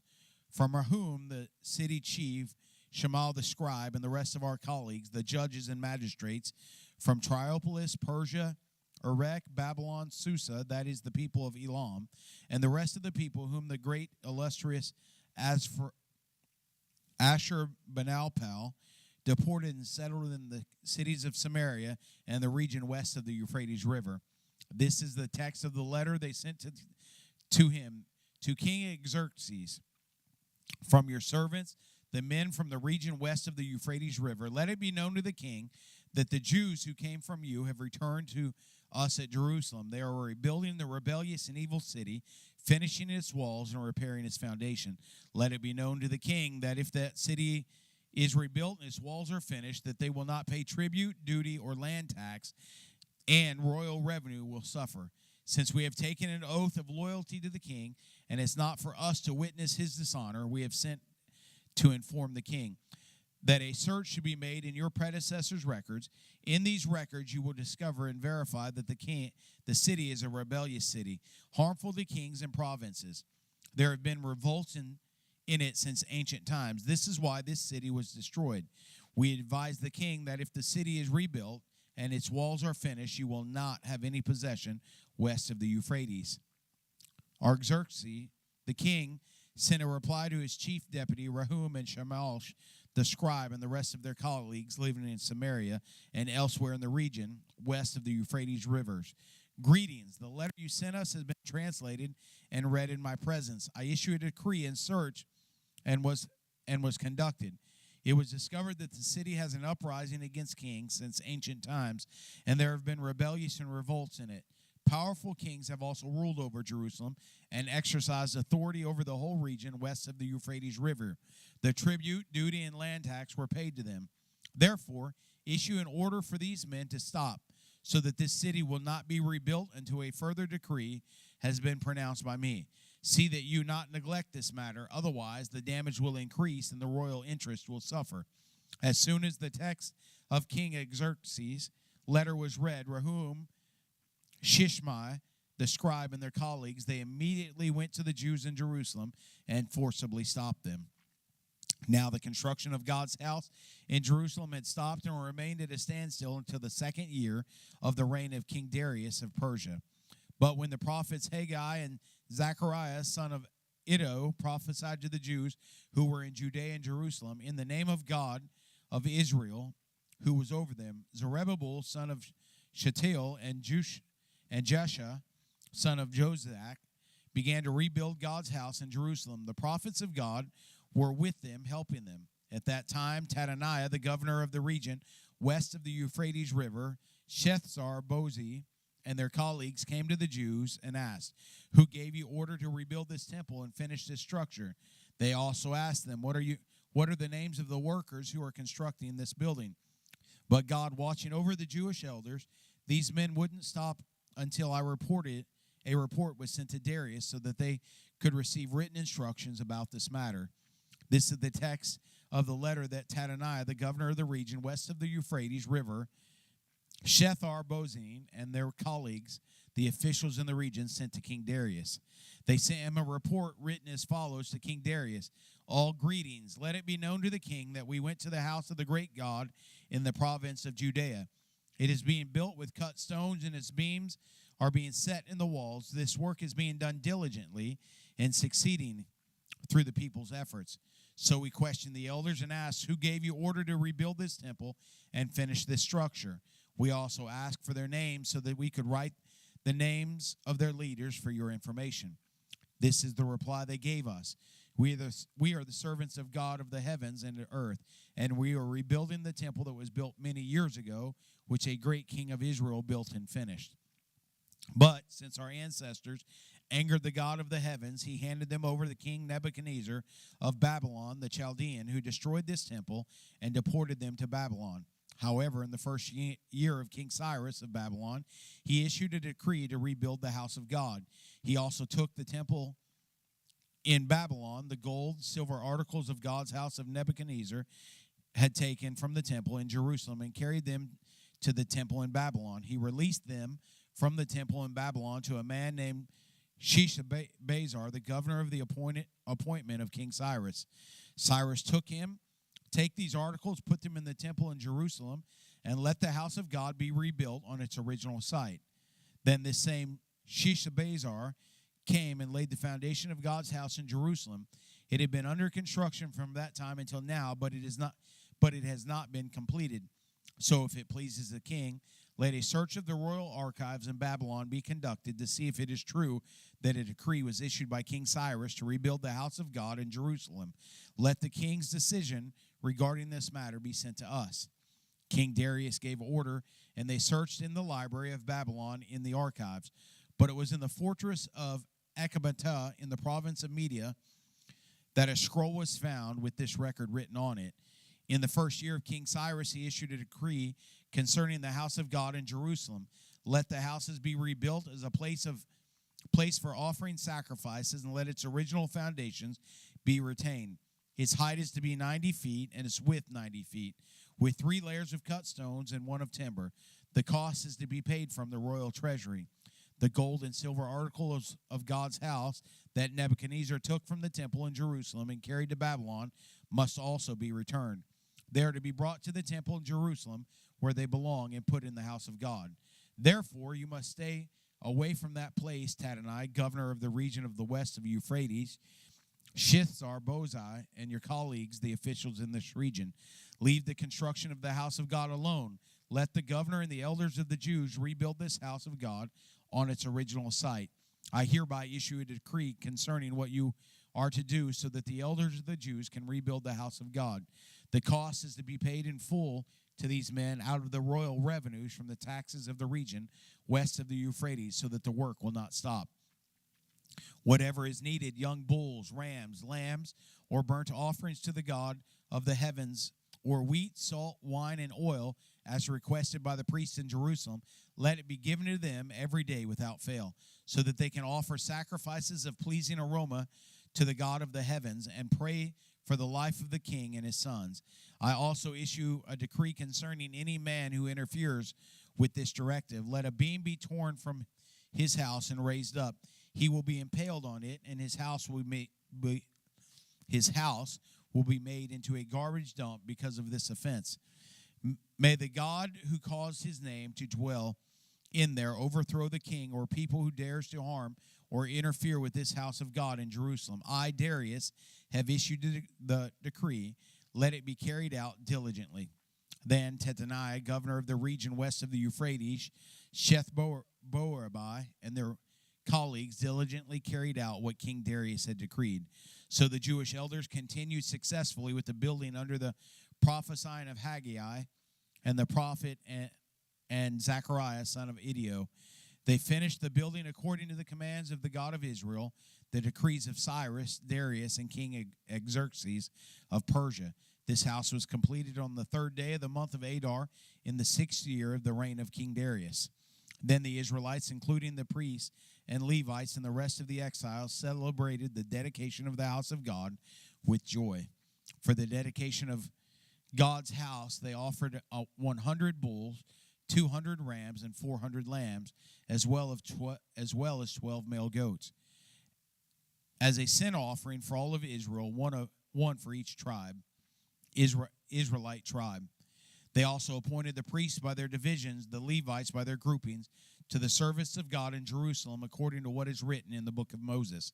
The exiles observed the Passover on the 14th day of the first month. All of the priests, Levites, were ceremonial clean because they had purified themselves. They killed the Passover lamb for themselves, their priestly brothers, and all the exiles.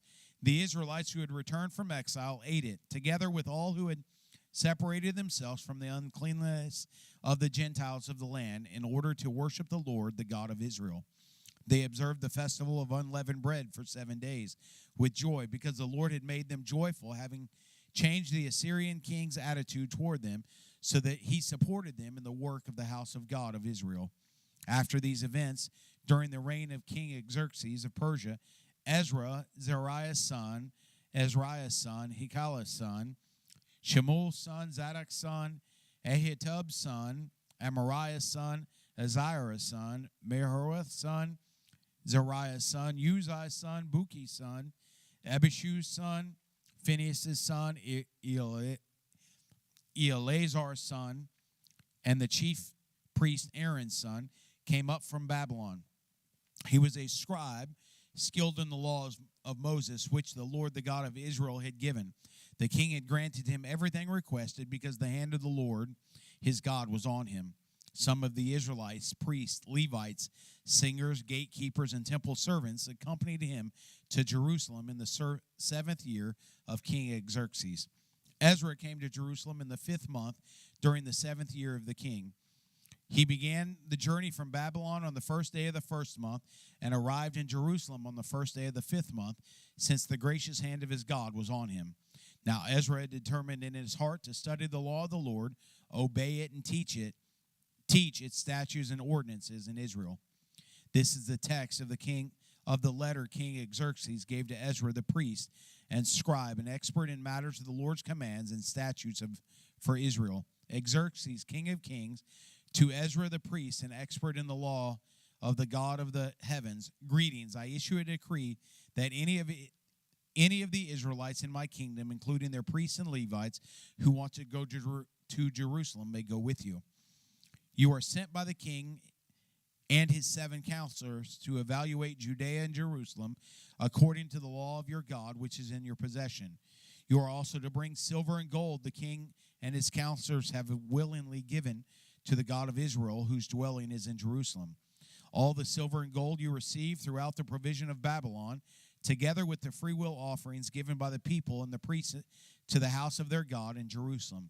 Then you are to be diligent to buy with this money bulls, rams, lambs, along with their grain and drink offerings, and offer them on the altar at the house of your God in Jerusalem. You may do whatever seems best to you and your brothers with the rest of the silver and gold according to the will of your God. Deliver to God of Jerusalem all the articles given to you for the service of the house of your God. You may use the royal treasury to pay for anything else needed for the house of your God. I, King Xerxes, issue a decree to all the treasurers in the region west of the Euphrates River, whatever Ezra the priest, an expert in the law of the God of the heavens, asks, you must be provided in full. Up to 7,500 pounds of silver, 500 bushels of wheat, 550 gallons of wine, 550 gallons of oil, and salt without limit. Whatever is commanded by God of the heavens must be done diligently for the house of the God of heavens, so that wrath will not fall in the realm of the king and his sons. Be advised that you do not have authority to impose tribute, duty, land tax on any priest, Levite, singers, doorkeepers, temple servants, or other servants of this house of God. And you, Ezra, according to God's wisdom that you possess, appoint magistrates and judges to judge all the people in the region west of the Euphrates, who know the laws of God, to teach anyone who does not know them. Anyone who does not keep the law of your God, the law of the king, let the appropriate judgment be executed against him, whether death, banishment, confiscation of property, or imprisonment.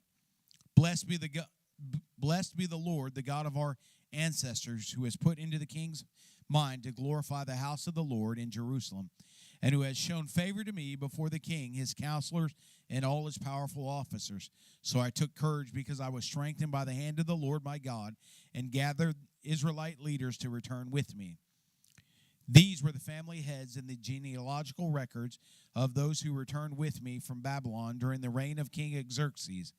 Gershon from Phinehas' descendants, Daniel from Ithamar's descendants, Hattush from David's descendants, who was Shecaniah's descendants, Zechariah from Parashah's descendants, and 150 men with who was registered by genealogy.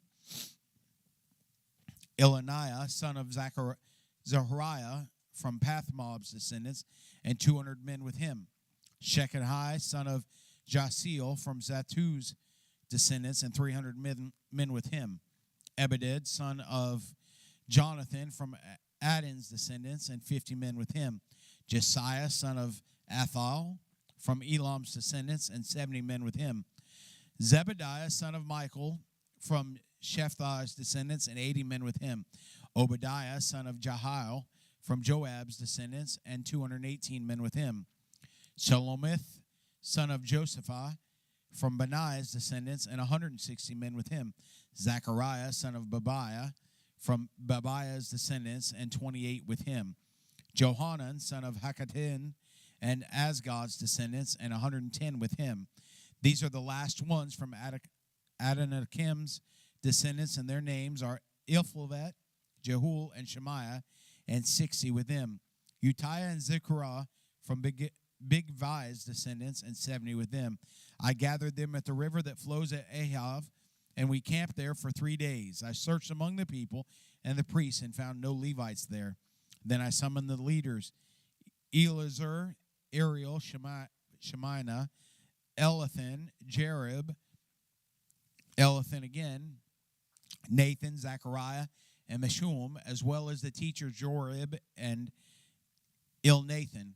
I sent them to Iddo, the leader of Cashphah, with a message for him and his brothers, the temple servants at Casaphia, that should bring us ministers for the house of our God.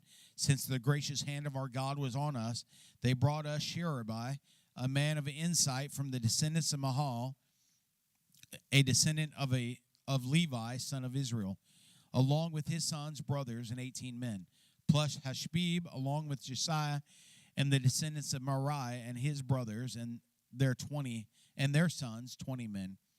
There were also 220 servants, also who had been appointed by David, the leaders for the work of the Levites. All were identified by name.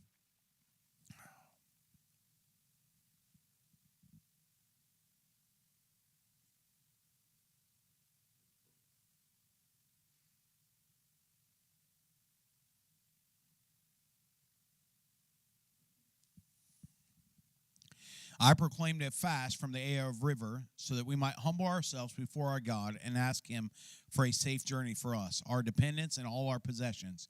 I did this because I was ashamed to ask the king for infantry and cavalry to protect us from the enemies during the journey, since we had told him the hand of our God is gracious to all who seek him, but his fierce anger is against all who abandon him. So we fasted and pleaded with our God about this, and he was receptive to our prayer. I selected 12 of the leading priests with Sherebiah, Hesebiah, and 10 of their brothers. I weighed out to them the silver, the gold, and the articles, the contribution for the house of our God, that the king, his counselors, his leaders, and the Israelites who were present had offered. I weighed out to them 24 tons of silver articles, weighing 7,500 pounds, 7,500 pounds of gold, 20 gold bowls worth 1,000 gold coins, and 2 articles of fine gleaming bronze as valuable as gold. Then I said to them, you are holy to the Lord. The articles are holy. The silver and gold are freewill offering to the Lord God of our ancestors. Guard them carefully until you weigh them out in the chambers of the Lord's house before the leading priests, Levites, and heads of the Israelite families in Jerusalem. So the priests and Levites took charge of the silver, the gold, and the articles that had been weighed out to bring them to the house of God in Jerusalem. We set out from the Ahav River on the 12th day of the first month to go to Jerusalem. We were strengthened by our God, and he kept us from the grasp of the enemy, from the ambush along the way. So we arrived at Jerusalem, rested there for 3 days. On the 4th day, the silver, the gold, and the articles were weighed out in the house of our God into the care of the priest, Meremoth, son of Uriah. Eleazar, son of Phinehas, was with him. The Levites, Jozabad, son of Jeshua, and Noadiah, son of Binnui, were also with him. Everything was verified by number and weight, and the total weight was recovered at that time. The exiles who had returned from captivity offered burnt offerings to the God of Israel, 12 bulls for all of Israel, 96 rams, 77 lambs, along with 12 male goats as a sin offering. All of this was a burnt offering for the Lord. They also delivered the king's edicts to the royal satraps, the governors of the region west of the Euphrates, so that they would support the people and the house of God. After these things had been done, the leaders approached me and said, The people of Israel, the priests, the Levites, have not separated themselves from the surrounding people, whose detestable practices are like those of the Canaanites, Hittites, Perizzites, Jebusites, Ammonites, Moabites, Egyptians, and Amorites. Indeed, the Israelite men have taken some of their daughters as wives for themselves and their sons, so that the holy seed has become mixed with the surrounding people. The leaders and officials have taken the lead in this unfaithfulness. When I heard this report, I tore my tunic and robe, pulled out some of my hair from my head and beard, and sat down devastated.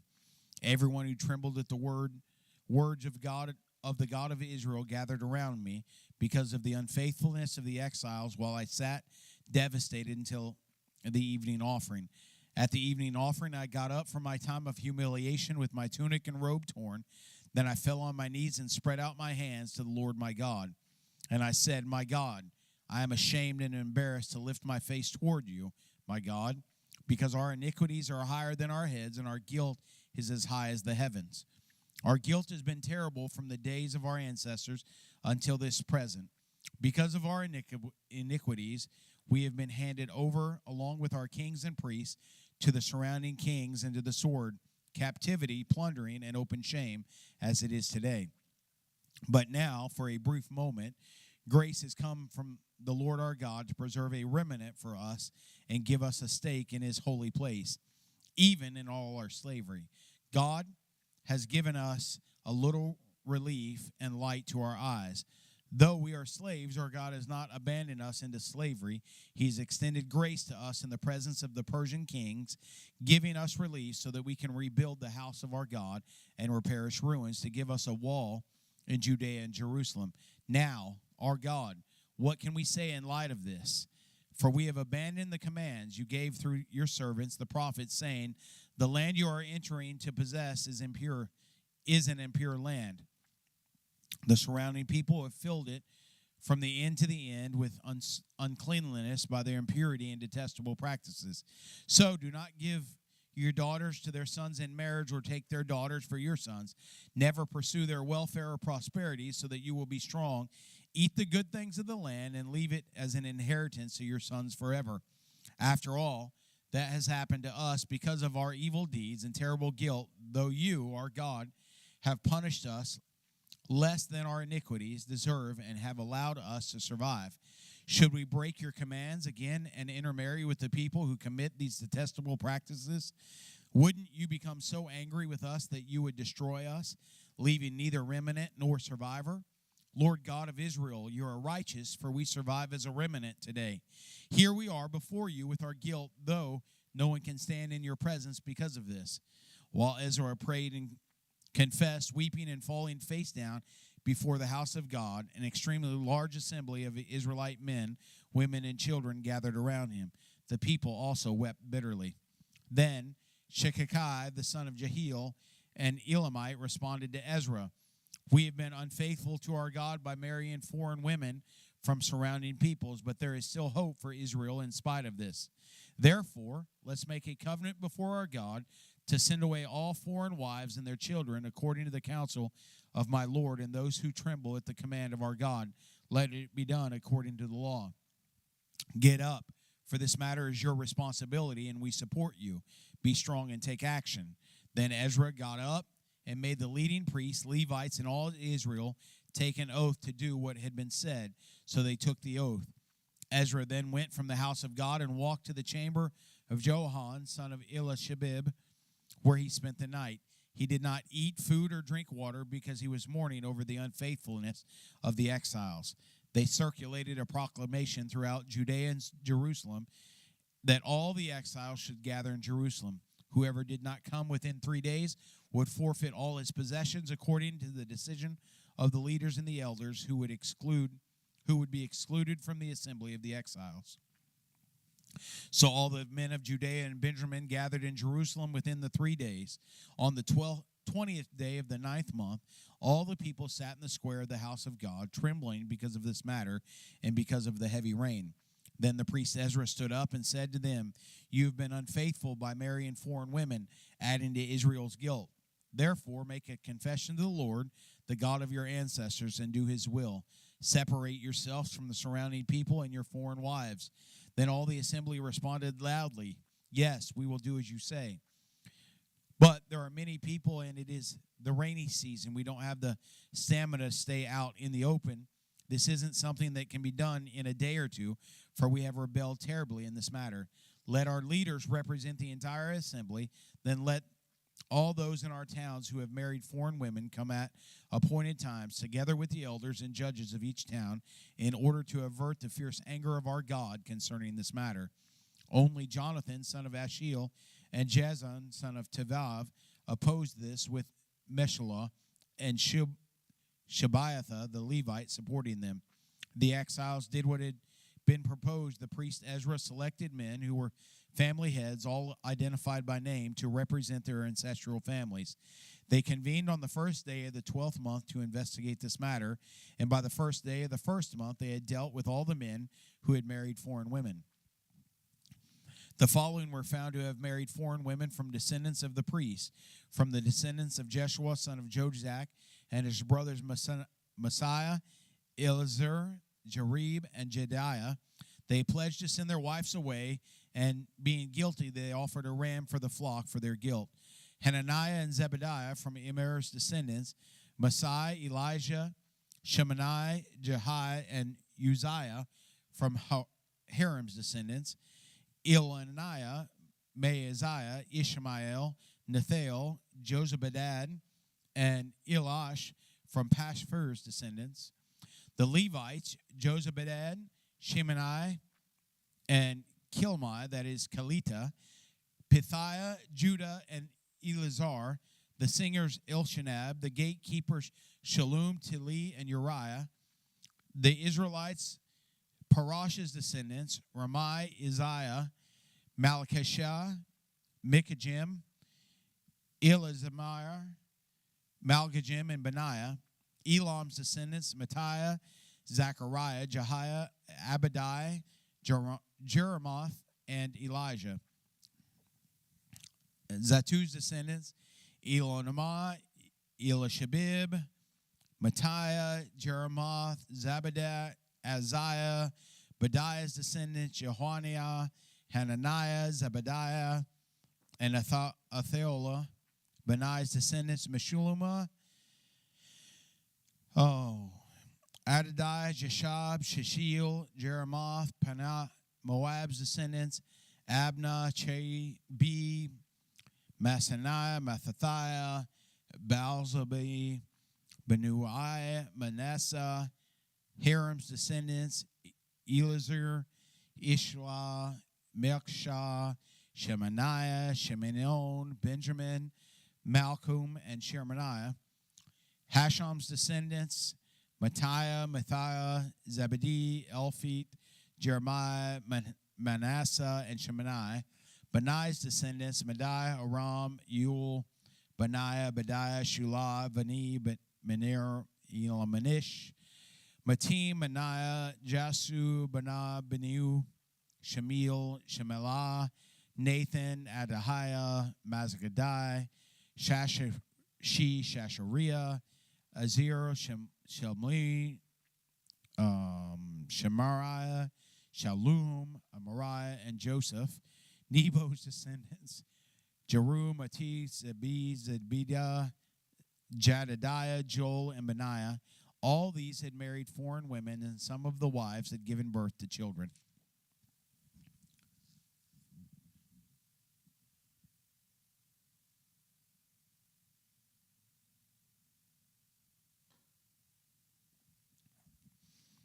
The words of Nehemiah, son of Hakak. During the month of Chislev, in the 20th year, when I was in the fortress city of Susa, Hananiah, one of my brothers, arrived with men from Judea, and I questioned them about Jerusalem and the Jewish remnant that had survived the exile. They said to me, "The remnant in the province who had survived the exile are in great trouble and disgrace. Jerusalem's wall has been broken down, and its gates have been burned." When I heard these words, I sat down and wept. I mourned for a number of days, fasting and praying before the God of the heavens. I said, "Lord, the God of heavens, the great and awe-inspiring God, who keeps his gracious covenant with those who love him and keep his commands, Let your eyes be open and your ears be attentive to hear your servant's prayer that I now pray to you the day and night for your servants, the Israelites. I confess the sins we have committed against you. Both I and my father's family have sinned. We have acted corruptly toward you and have not kept the commands, statutes, and ordinances you gave your servant Moses. Please remember what you commanded your servant Moses. If you are unfaithful, I will scatter you among the peoples. But if you return to me and carefully observe my commands, even though your exiles were banished to the farthest horizon, I will gather them from there and bring them to the place where I chose to have my name dwell. They are your servants and your people. You redeemed them by your great power and strong hand. Please, Lord, let your ear be attentive to the prayer of your servant and to that of your servants who delight to revere your name.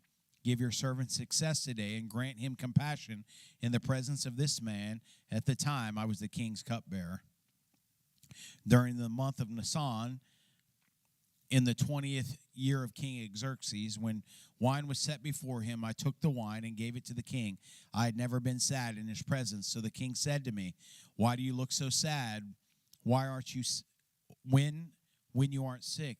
This is nothing but sadness of the heart." I was overwhelmed with fear and replied to the king, "May the king live forever. Why should I not be sad when the city where my ancestors are buried lies in ruins and its gates have been destroyed by fire?" Then the king asked, "What is your request?" So I prayed to the God of the heavens and answered the king, "If it pleases the king, and if your servant has found favor with you, send me to Judea, to the city where my ancestors are buried, so that I may rebuild it." The king, with the queen seated beside him, asked, "How long will your journey take, and when will you return?" So I gave him a definitive time, and it pleased the king to send me. I also said to the king, "If it pleases the king, let me have letters written to the governors of the region of the Euphrates River, so that they will grant me safe passage until I reach Judea. And let me have a letter written to Asaph, keeper of the king's forest, so that he will give me the timber to rebuild the gates of the temple's fortress, the city wall, and the home where I will live." The king granted my request, for the gracious hand of my God was on me. I went to the governors of the region west of the Euphrates and gave them the king's letters. The king had also sent officers of the infantry and cavalry with me. When Sanballat the Horonite and Tobiah the Ammonite official heard that someone had come to pursue prosperity of the Israelites, they were greatly displeased. After I arrived in Jerusalem and had been there 3 days, I got up at night and took a few men with me. I didn't tell anyone what my God had laid on my heart to do for Jerusalem. The only animal I took was the one I was riding. I went out at night through the valley of the gate, through the serpent's well, and the dung gate, and I inspected the walls of Jerusalem and that had been broken down, and its gates that had been destroyed by fire. I went to the fountain gate and the king's pool, but farther down it became too narrow for my animal to go through. So I went up at night by the way of the valley and inspected the wall. Then heading back, I entered through the valley gate and returned. The officials did not know where I had gone or what I was doing, for I had not yet told the Jews, priests, nobles, officials, or the rest of those who would be doing the work. So I said to them, "You see the trouble we are in? Jerusalem lies in ruins, and its gates have been burned. Come, let's rebuild Jerusalem's walls, so that we will no longer be a disgrace." I told them how the gracious hand of my God had been on me and what the king had said to me. They said, "Let's start rebuilding," and their hands were strengthened to do this good work. When Sanballat the Horonite and Tobiah the Ammonite official heard, and Geshem the Arab heard about this, they mocked and despised us and said, "What is this you're doing? Are you rebelling against the king?" I gave them this reply: "The God of the heavens is the one who will grant us success. We, his servants, will start building, but you have no share, right, or historic claim in Jerusalem." The high priest Elishabib and his fellow priests began rebuilding the sheep gate. They dedicated it and installed its doors. After building the wall to the Tower of the 100 and the Tower of Haneel, they dedicated it. The men of Jericho built next to Elishabib and next to Zechariah, son of Imri, the gate. Imri built. The sons of Hannes built the fish gate, and they built it with beams and installed its doors, bolts, and bars. Next to them, Meremoth, son of Uriah, son of Haskok, made repairs. Beside them, Mashwa, son of Bechariah, son of Besabib, made repairs. Next to them, Zadok, son of Benaiah, made repairs. Beside them, the Techites made repairs. But their nobles did not lift a finger to help their supervisors. Joadiah, son of Pascah, and Meshullam, son of Besado, repaired the old gate. They built it with beams and installed its doors, bolts, and bars. Next to them, repairs were done by Meltiphi the Gibeonite, Jadon the Mersavite, and men of Gibeon and Mizpah were under the authority of the governor of the region west of the Euphrates River. After him, Uzal, the son of Hariah, the goldsmith, made repairs, and next to him, Hananiah, son of the perfumer, made repairs. They restored Jerusalem as far as the broad wall. Next to Rephaim, the son of Hur, ruler of half the district of Jerusalem, made repairs. After them, Jedediah, son of Hephron, made repairs across his house. Next to him, Hattush, the son of Hezbanel, made repairs.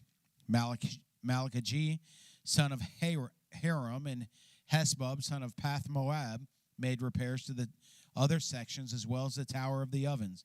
Beside him,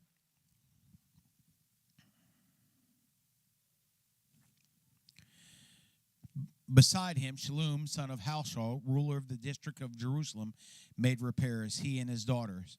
Hanum and the inhabitants of Zolan repaired the valley gate.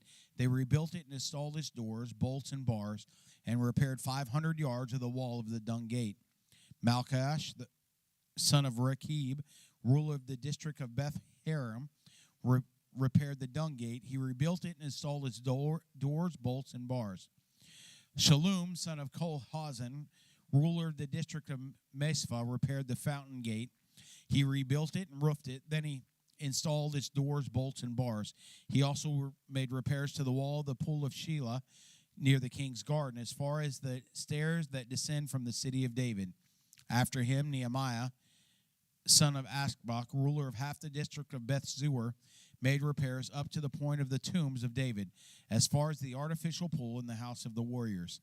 Next to him, the Levites made repairs under Rehum, son of Bani. Beside him, Hashbu, ruler of half the district of Keilah, made repairs for his district. After him, Ezer, son of Jeshua, ruler of Mizpah, made repairs to another section opposite the ascent to the armory at the angle.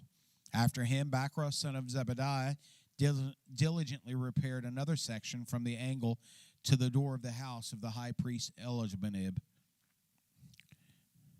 Beside him, Meremoth, son of Uriah, son of Hazakatok,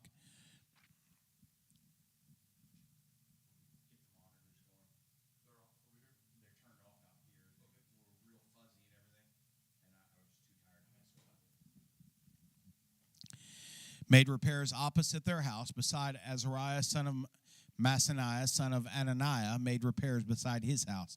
After him, Benui, son of Henadad, made repairs to another section from the house of Azariah to the angle into the corner.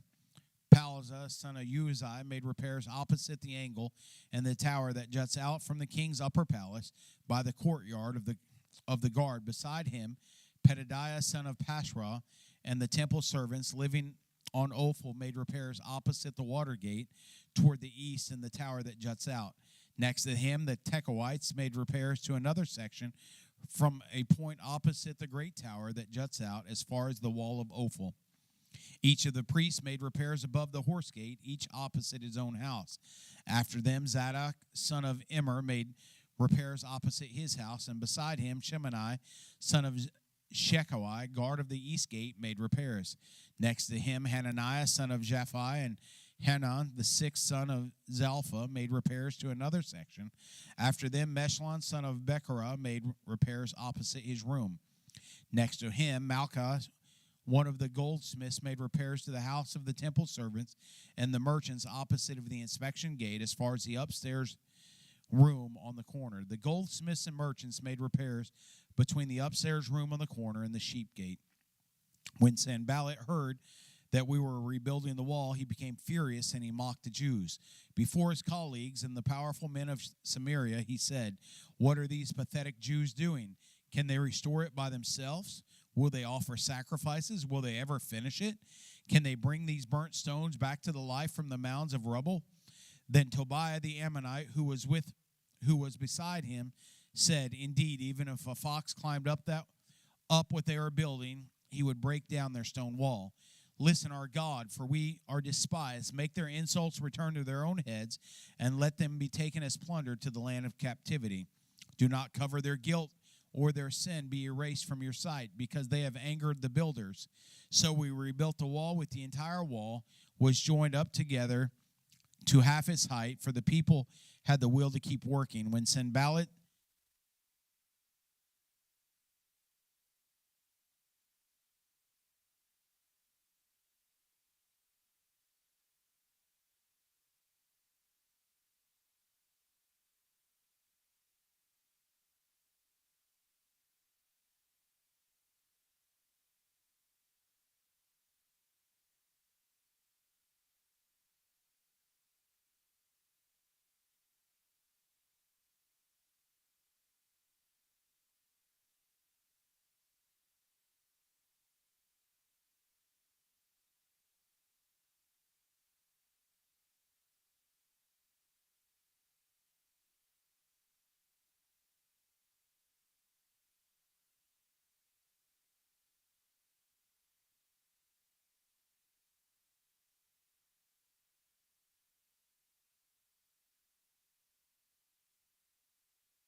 son of Zechariah, a descendant of the Shilonite. The total number of Perez descendants who settled in Jerusalem was 468 capable men. These were Benjamin's descendants: Salu, son of Meshullam, son of Joed, son of Pedaiah, son of Kaliah, son of Messiah, son of Ithiel, son of Jesiah. And after him, Gabai and Salai, 928. Joel, son of Zichri, was the officer over them, and Judah, son of Hasunah, was second in command over the city. The priest Jediah, son of Jorib, Jachin, and Sariah, son of Hilkiah, son of Meshullam, son of Zadok, son of Marioth, son of Ahitub, the chief official of God's temple, and their relatives who did the work at the temple, 822. Adiah, son of Jeroham, son of Peliah, son of Amizi, son of Zechariah, son of Pashur, son of Malchijah, and his relatives, the heads of family, 242. Amashasai, son of Azarel, son of Asai, son of Meshillemoth, son of Immer, and their relatives, capable men, 128. Zabdiel, son of Haggadolam, was the chief. The Levites, Shemaiah, son of Hazub, son of Azrikam, son of Hasabah, son of Buni, and Shabbethai and Josabad, from the heads of the Levites who supervised the work outside the house of God. Mattanai, son of Micah, son of Zabdi, son of Asaph, and one who began the Thanksgiving prayer.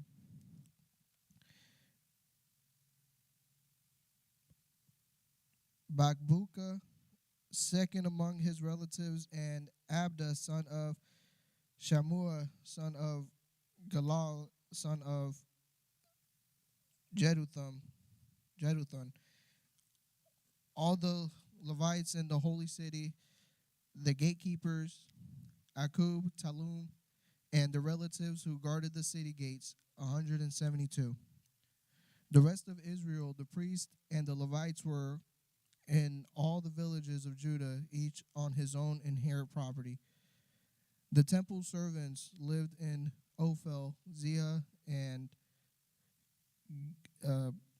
Geshippa, supervised the temple servants. The leader of the Levites in Jerusalem was Uzi, son of Bami, son of Hashiba, son of Mattaniah, son of Micah, of the descendants of Asaph, who were singers for the service of God's house. There was, in fact, a command of the king regarding them, and an ordinance regulating the singer's daily task. Pethahai, son of Meshabel, of the descendants of Zerah, son of Judah, was the king's agent in every matter concerning the people. As for the farming settlements with their fields, some of Judah's descendants live in Kiriath Arba and Dibon and their surrounding villages, Jacobzeel and their settlements and its settlements. And Jeshua, Moladah, Beth Pelet, Hazar Shual, and Beersheba, and its surrounding villages, and Ziklag and Mechanah and its surrounding villages, and Rimonot, Zorah, Jarmuth, and Zanoah, and Adulam with their settlements, and Lachish with its fields, and Azekah its surrounding villages. So they settled from Beersheba to Himon Valley. Benjamin's descendants from Geba, Michmash, Ijah, and Bethel, and its surrounding villages, Anathoth, Nob, Ananiah, Hazor, Ramah, Gitaim, Hadid, Zemboim, Nebalt, Lod, and Ono. In Craftsman's Valley, some of the Judean division of Levites were in Benjamin. These are the priests and Levites who went up to Zerubbabel's son of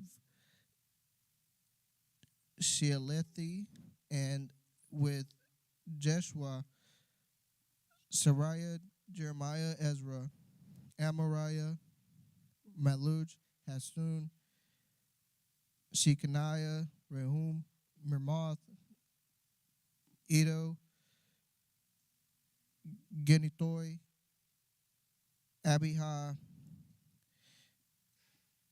Mijamin, Madai, Bilgah, Shemaiah, Jorib, Jediah, Salu, Amak, Hilkiah, Jediah. These were the heads of the priests and their relatives in the days of Jeshua.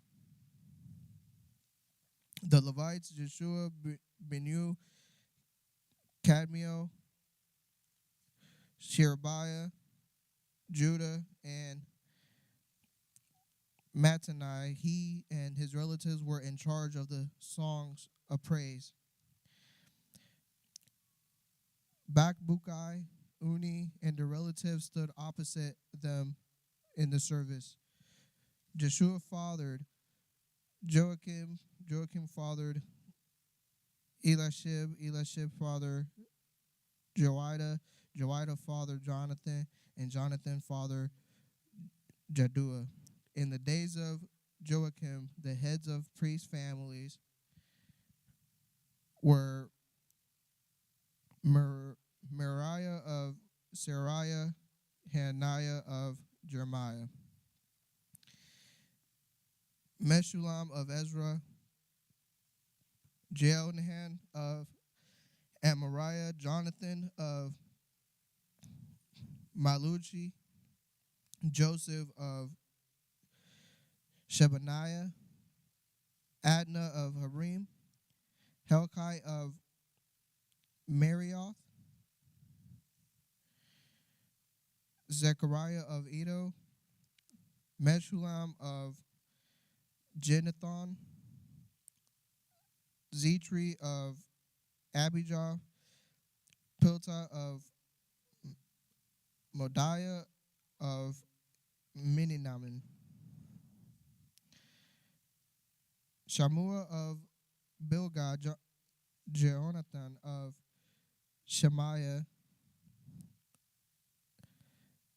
Mattanai of Jorib, Uzi of Jediah, Kalai of Salai, Eber of Amok, Hashabiah of Hilkiah, and Nathaniel of Jediah.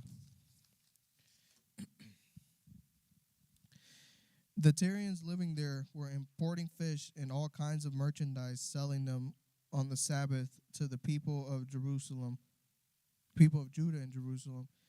I rebuked the nobles of Judah and said to them, "What is this evil you are doing, profaning the Sabbath day. Didn't your ancestors do the same so that our God brought all this disaster on us and the city? And now you're rekindling his anger against Israel by profaning the Sabbath. When shadows began to fall in the city gates of Jerusalem just before the Sabbath, I gave orders that the city gates be closed and not be opened until after the Sabbath. I posted some of my men at the gates so that no gods could enter during the Sabbath day. Once or twice, the merchants of those who sell all kinds of good camped outside Jerusalem, but I warned them, "Why are you camping in front of the wall? If you do it again, I will use force against you." After that, they did not come again on the Sabbath. Then I instructed the Levites to purify themselves and guard the city gates in order to keep the Sabbath day holy. Remember me for this also, my God, and look on me with compassion according to the abundance of your faithful love. In those days I also saw Jews who had married women from Ashdod, Ammon, and Moab. Half of their children spoke the language of Ashdod or the language of one of the other people, but could not speak Hebrew. I rebuked them, I cursed them, beat some of their men, and pulled out their hair. I forced them to take an oath before God and said, "You must not give your daughters in marriage to their sons or take their daughters as wives for your sons or yourselves." Didn't King Solomon of Israel sin in matters like this? There was not a king like him among many nations. He was loved by his God, and God made him king over all Israel, yet foreign women drew him into sin. Why then should we hear about you doing all this terrible evil and acting unfaithfully against our God by marrying foreign women? Even one of the sons of Jehoiada, son of the high priest Elishib, who had become a son-in-law to Sanballat the Horonite, so I drove him away from me. Remember them, my God, for defiling the priesthood as well as covenant of the priesthood and the Levites. So I purified them from everything foreign and assigned specific duties to each of the priests and Levites. I also arranged for the donation of wood at the appointed times for the first fruits. Remember me, my God, with favor. These events took place during the days of Ahasuerus, who ruled 127 provinces from India to Kush. In those days, King Ahasuerus resigned from his royal throne in the fortress at Susa. He held a feast in the 3rd year of his reign for all his officials and staffs, the army of Persia and Media, the nobles and the officials from the provinces. He displayed the glorious wealth of his kingdom and the magnificent splendor of his greatness for a total of 180 days. At the end of this time, the king held a week-long banquet in the garden courtyard for the royal palace for all the people, from the greatest to the least who were present in the fortress of Susa. White and blue linen hanging were fastened with fine white and purple linen cords to silver rods on marble columns. Gold and silver couches were arranged on a mosaic pavement of red feldspar, marble, mother of pearl, and precious stones. Drinks were served in an array of gold goblets, which, with each of different design. Royal wine flowed freely according to the king's bounty. The drinking was according to a royal decree where there are no restrictions. The king had ordered every wine steward in his household to serve whatever each person wanted. Queen Vashti also gave a feast for the women of King Ashur's palace. On the 7th day, when the king was feeling good from the wine, Ahasuerus commanded Mehuman, Biztha, Haborna, Bigtha, Abigatha, Zethar, and Carcass, the 7 eunuchs who personally served him, to bring Queen Vashti before him with her royal crown. He wanted to show off her beauty to the people and the officials because she was very beautiful. But Queen Vashti refused to come at the king's command that was delivered by his eunuchs. The king became furious, and his anger burned within him. The kings consulted the wise men who understood the times, for it was his normal procedure to confer with experts in law and justice. The most trusted ones were Kasherna, Shethar, Admatha, Tarishish, Meres, Marsena, and Mekukan. They were the 7 officials of Persia and Media who had personal access to the kings and occupied the highest positions in the kingdom. The king asked, according to the law, what should be done with Queen Vashti, since she refused to obey King Ahasuerus' command that was delivered by the eunuchs.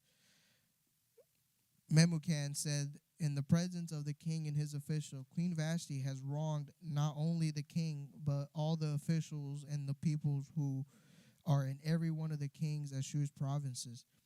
For the queen's action will become public knowledge to all the women and cause them to despise their husband and say, King Ahasuerus ordered Queen Vashti brought before him, but she did not come. Before this day is over, the noble women of Persia and Media who hear about the queen's act will say the same thing to all king's officials, resulting in more contempt and fury. If it meets the king's approval, he should personally issue a royal decree, let it be recorded in the laws of the Persians and the Medes, so that it cannot be revoked. Vashti is not to enter King Ahasuerus' presence, and her royal position is to be given to another woman who is more worthy than she is. The decree the king issued will be heard throughout his vast kingdom, so all women will honor their husbands from the greatest to the least. The king and his counselors approved the proposal, and he followed Memucan's advice. He sent letters to all the royal provinces, to each province in its own script, and to each ethnic group in its own language, that every man should be master of his house and speak in the language of his own people. Sometime later, when King Ahasuerus' rage has cooled down, he remembered Vashti, what she had done, and what was decided against her. The king's personal attendants suggested, let a search be made for beautiful young virgins for the king. Let the king appoint commissioners in each province of his kingdom, so that they may gather all the beautiful young virgins of the harem at the fortress of Susa, but put them under the supervision of Haggai and give them the required beauty treatments. Then the young women who please the king will become queen in sight of Vashti. This suggestion pleased the king, and he did accordingly. In fortress of Susa, there was a Jewish man named Mordecai, son of Jair, son of Shimei, son of Kish, and Benjaminite. Kish had been taken into exile from Jerusalem with the other captives when King Nebuchadnezzar of Babylon took King Jeconiah and Judah into exile. Mordecai was the legal guardian of his cousin Hadassah, that is Esther. Because she has no father or mother, the young woman had a beautiful figure and was extremely good-looking. When her father and mother died, Mordecai had adopted her as her own daughter. When the king's command and edict became public knowledge, when many young women were gathered at the fortress of Susa under Haggai's supervision, Esther was taken to the palace into the supervision of Haggai, keeper of the women. The young woman pleased him and gained his favor, so that he accelerated the process of the beauty treatments and the special diet that she received. He assigned 7 handpicked female servants to her from the palace and transferred her and her servants to the harem's best quarters. Esther did not reveal her ethnicity or her family background because Mordecai had ordered her not to make them known.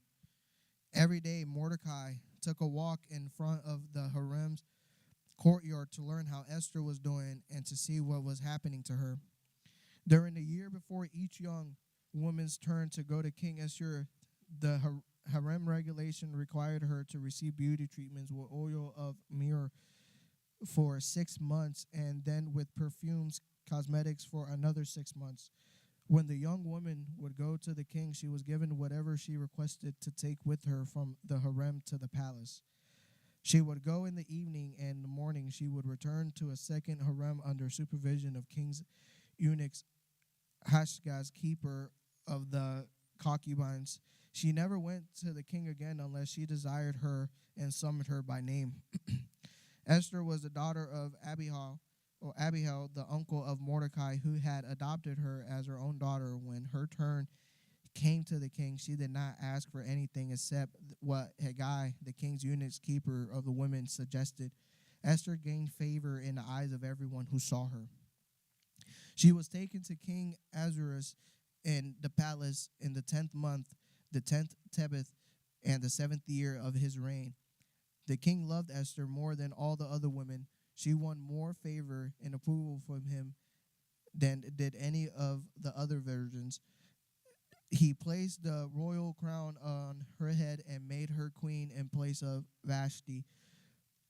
The king held a great banquet for all his officials and staff. It was Esther's banquet. He freed his provinces from tax payments and gave gifts worthy of king's bounty. When the virgins were gathered a second time, Mordecai was sitting at the king's gate. Esther still did not receive or reveal her family background or her ethnicity as Mordecai had directed. She obeyed Mordecai's orders as she always had while he raised her. During those days, while Mordecai was sitting at the king's gate, Bigthan and Retesh, two of king's eunuchs who guarded the entrance, became infiltrated, planned to assassinate King Ahasuerus.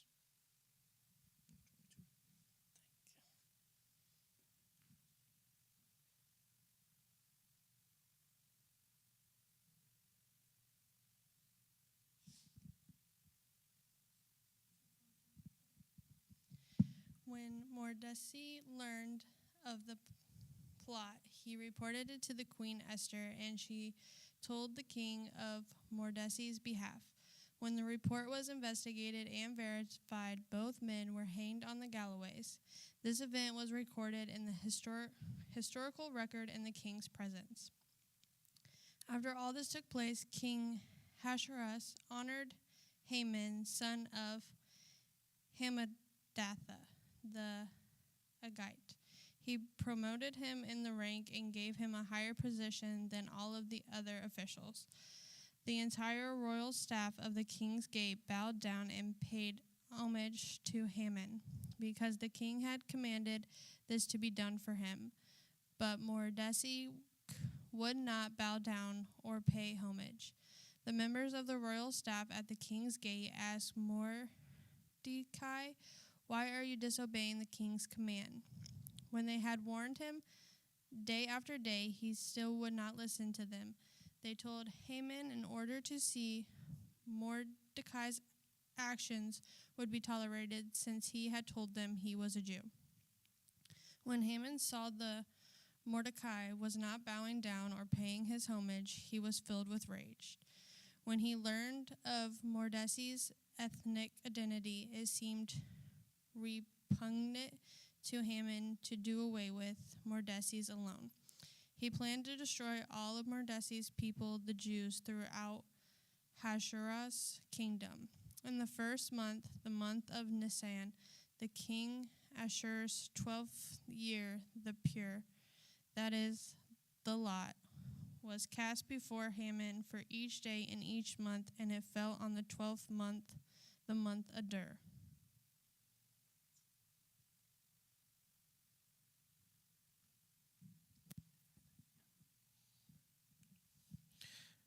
Then a man informed King Ahasuerus, there is one ethnic group scattered throughout the peoples in every provinces of your kingdom, keeping them separate. Their laws are different from everyone else's, and they do not obey the king's laws. It is not in the king's best interest to tolerate them. If the king approves, let an order be drawn up authorizing their destructions, and I will pay 375 tons of silver to one of the officials for deposit in the royal treasury. The king removed his signet ring from his hand and gave it to Haman, son of Hammedatha, and the Agagite, the enemy of the Jews. Then the king told Haman, "The money and people are given to you to do with as you see fit." The royal scribes were summoned on the 13th day of the first month, and the order was written exactly as Haman commanded. It was intended for the royal satraps, the governors of each of the provinces, and the officials of each ethnic group had written for each province in its own script, and to each ethnic group in its own language. It was written in the name of King Ahasuerus and sealed with the royal signet ring. Letters were sent by couriers to each of the royal provinces telling the officials to destroy, kill, and annihilate all the Jewish people, young and old, women and children, and plunder their possessions on a single day, the 13th day of Adar, the 12th month. A copy of the text issued as law throughout every province was distributed to all peoples so that they might get ready for that day.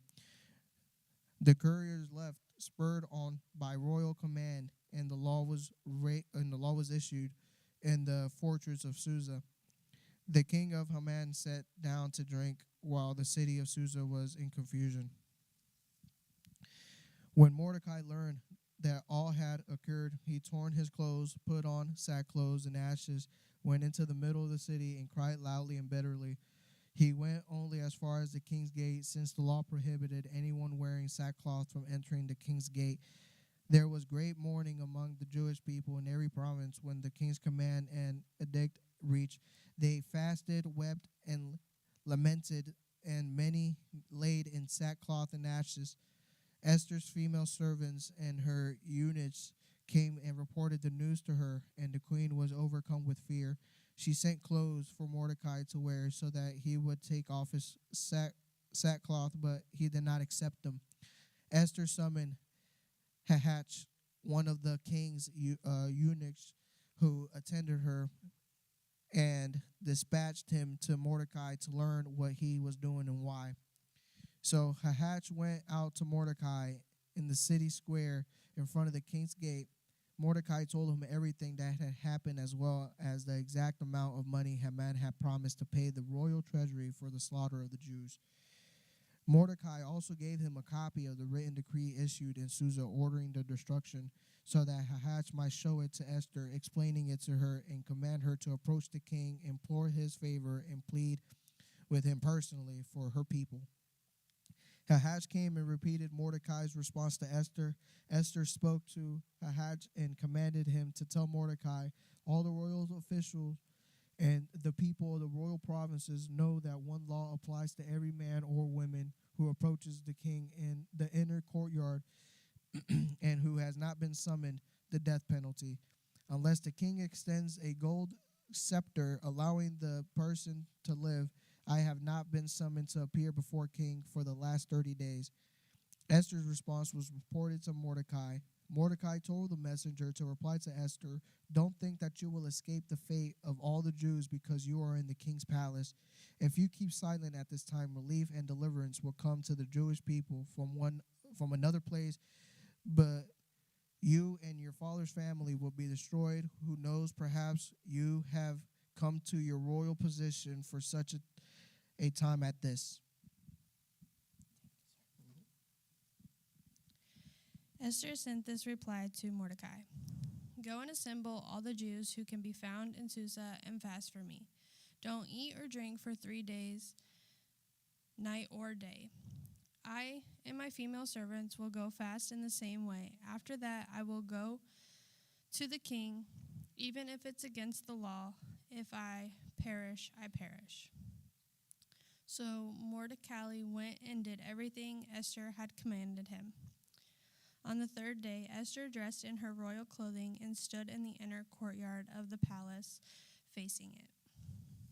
The king was sitting on his royal throne in the royal courtroom facing its entrance. As soon as the king saw Queen Esther standing in the courtyard, she gained favor with him. The king extended the gold scepter in the hand towards Esther, and she approached and touched the tip of the scepter. "What is it, Queen Esther?" the king asked her. "Whatever you want, even to half the kingdom, will be given to you." "If it pleases the king," Esther replied, "may the king and Haman come today in the banquet I have prepared for them." The king said, "Hurry and get Haman so we can do as Esther has requested." So the king and Haman went to the banquet Esther had prepared. While drinking the wine, the king asked Esther, "Whatever you ask will be given to you. Whatever you want, even to half the kingdom, will be done." Esther answered, "This is my petition and my request. If I have found favor in the eyes of the king, and if it pleases the king to grant my petition and perform my request, may the king and Haman come to the banquet I will prepare for them. Tomorrow I will do what the king has asked." That day Haman left full of joy and in good spirits. But when Haman saw Mordecai at the king's gate, and Mordecai didn't rise or tremble in fear at his presence, Haman was filled with rage towards Mordecai. Yet Haman controlled himself and went home. He sent for his friends and his wife Zeruiah to join him. Then Haman described for them his glorious wealth and many sons. He told them all how the king had honored him and promoted him in the rank over all the other officials and the royal staff. "What's more," Haman added, "Queen Esther invited no one but me to join the king at the banquet she had prepared. I am invited again tomorrow to join her with the king. Still, none of this satisfies me, since I see Mordecai and the Jews sitting at the king's gate all the time." His wife Jerush and all his friends told him, "Have them build a gallows 75 feet tall and ask the king in the morning to hang Mordecai on it. Then go to the banquet with the king and enjoy yourself." The advice pleased Haman, so he had the gallows constructed.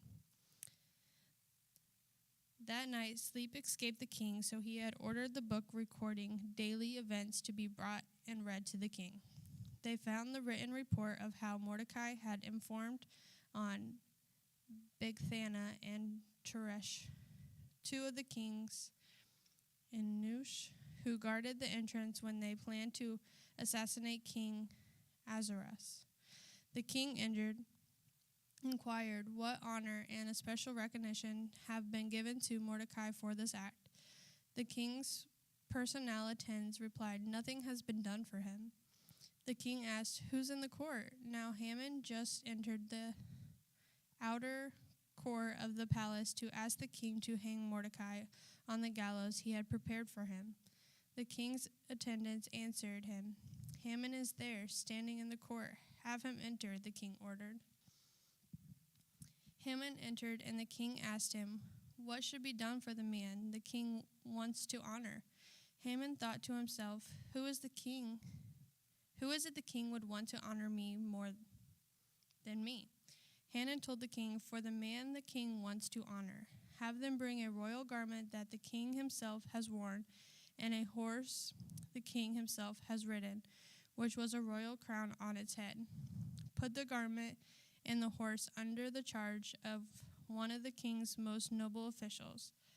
Have them clothe the man and the king wants to honor, parade him on the horse through the city square, and call before him, 'This is what is done for the man the king wants to honor.'"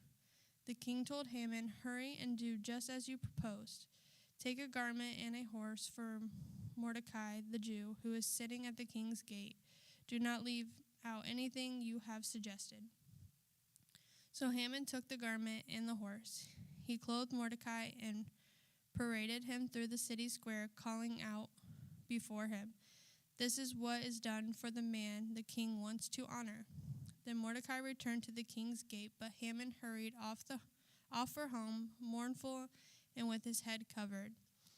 Haman told his wife Zeresh and all his friends everything that had happened.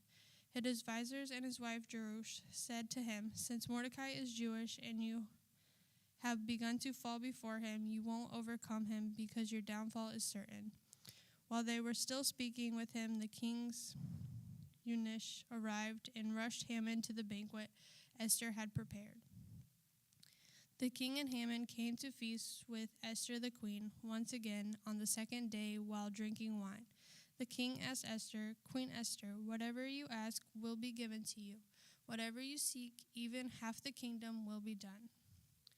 Queen Esther answered, "If I have found favor with you, your majesty, and if the king is pleased, spare my life, this is my request, and spare the people, this is my desire. For my people and I have been sold to destruction, death, and annihilation. If we had merely been sold as male and female slaves, I would have kept silent. Indeed, the trouble wouldn't be worth burdening the king." King Arias spoke up and asked Queen Esther, "Who is this, and where is one who would devise such a scheme?" Esther answered, "The adversary and enemy is this evil Haman." Haman stood terrified before the king and queen. The king arose in anger and went from where they were drinking wine to the palace garden. Haman remained to beg Queen Esther for his life because he realized the king was planning something terrible for him. Just as the king returned from the palace garden to the banquet hall, Haman was falling on the couch where Esther was reclining. The king exclaimed, "Would he actually violate the queen while I am in the house?" As soon as the statement left the king's mouth, they covered Haman's face. Harbona, one of the king's eunuchs, said, "There is a gallows 75 feet tall at Haman's house that he made for Mordecai, who gave the report that saved the king." The king said, "Hang him on it." They hanged Haman on the gallows he had prepared for Mordecai. Then the king's anger subsided. The same day, King Ahijah awarded Queen Esther the estate of Haman, the enemy of the Jews. Mordecai entered the king's presence because Esther had revealed her relationship to Mordecai. The king removed his signet ring so he had recovered from Haman and gave it to Mordecai, and Esther put him in charge of Haman's estate. Then Esther addressed the king again. She fell at his feet, wept, and begged him to revoke the evil of Haman, the agitate, and his plot and he had devised against the Jews. The king extended the gold scepter toward Esther, so she got up and stood before the king. She said, if it pleases the king and I have found favor with him, if the matter seems right to the king and I am pleasing in his eyes, let a royal edict be written. Let it revoke the documents in the scheming Haman, son of Hammedatha, that Agite wrote to destroy the Jews who are all the king's provinces. For how could I bear to see this disaster that would come upon my people? How could I bear the destruction of my relatives? King Ahasuerus said to Esther the queen and to Mordecai the Jew, "Look, I have given Haman's estate to Esther. He was hanged on the gallows because he attacked the Jews. Write in the king's name whatever pleases you concerning the Jews and seal it with a royal signet ring. A document written in the king's name and sealed with the royal signet ring cannot be revoked. On the 23rd day of the third month, that is, the month Sivan, the royal scribbles were submitted. Everything was written exactly as Mordecai commanded for the Jews to the satraps, the governors, and the officials of the 127th provinces from India to Cush. The edict was written from each province in its own script for each ethnical group in its own language, and to the Jews in their own script and language. Mordecai wrote in the king's Arusa's name and sealed the edicts with the royal signet ring. He sent the documents by mounted carriers who rode fast horses bred in the royal stables. The king edict gave the Jews in each and every city the right to assemble and defend themselves, to destroy, kill, and annihilate every ethnic and provincial army hostile to them, including women and children, to take their possessions as spoils of war. This would take place on a single day throughout all the provinces of King Ahasuerus on the 13th day of the 12th month, the month Adar. A copy of the text issued as law throughout the province was distributed to all the people, so the Jews could be ready to avenge themselves against their enemies on that day. The carriers rode out in the haste on their royal horses as the king's urgent command. The law was also issued in the fortress of Shusha. Mordecai went to the king's presence, clothed in royal blue and white, with a gold crown, a purple robe of fine linen. The city of Shusha shouted and rejoiced, and the Jews celebrated with gladness, joy, and honor.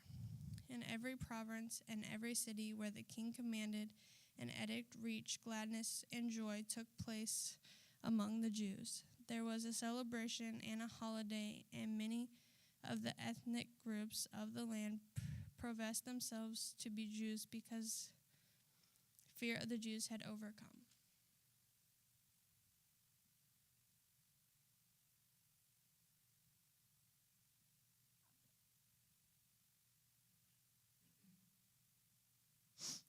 The king commanded law and went into effect on the 13th day of the 12th month, the month Adar, on the day when the Jews' enemies had hoped to overpower them.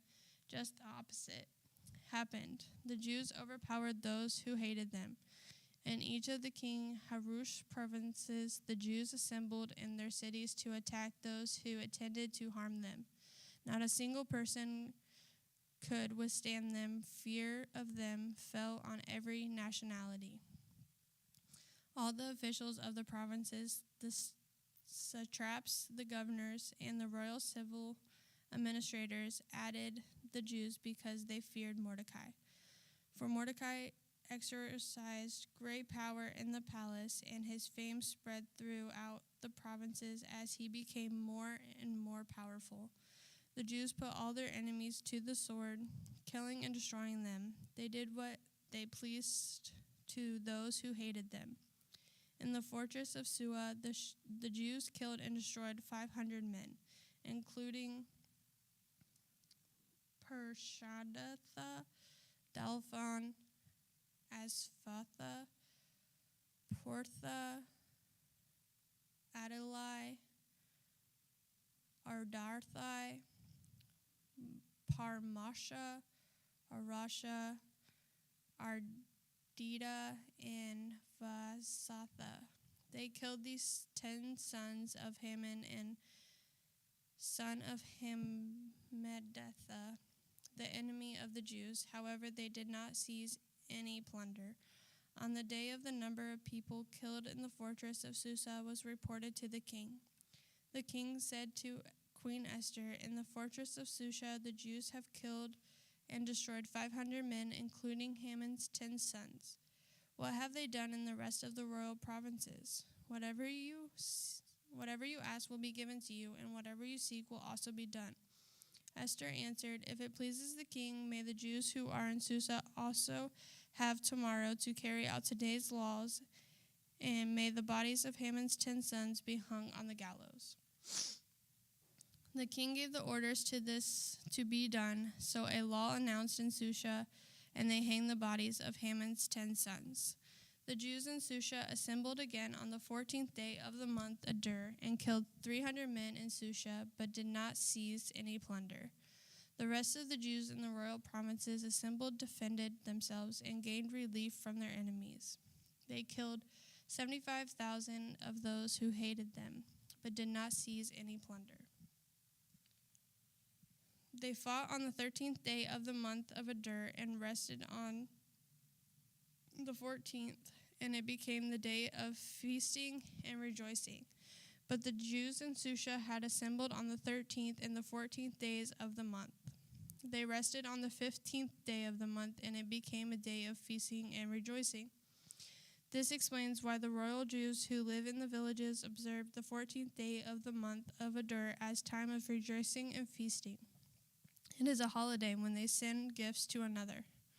Mordecai recorded those events and sent letters to all the Jews in the king Ahasuerus provinces, both near and far.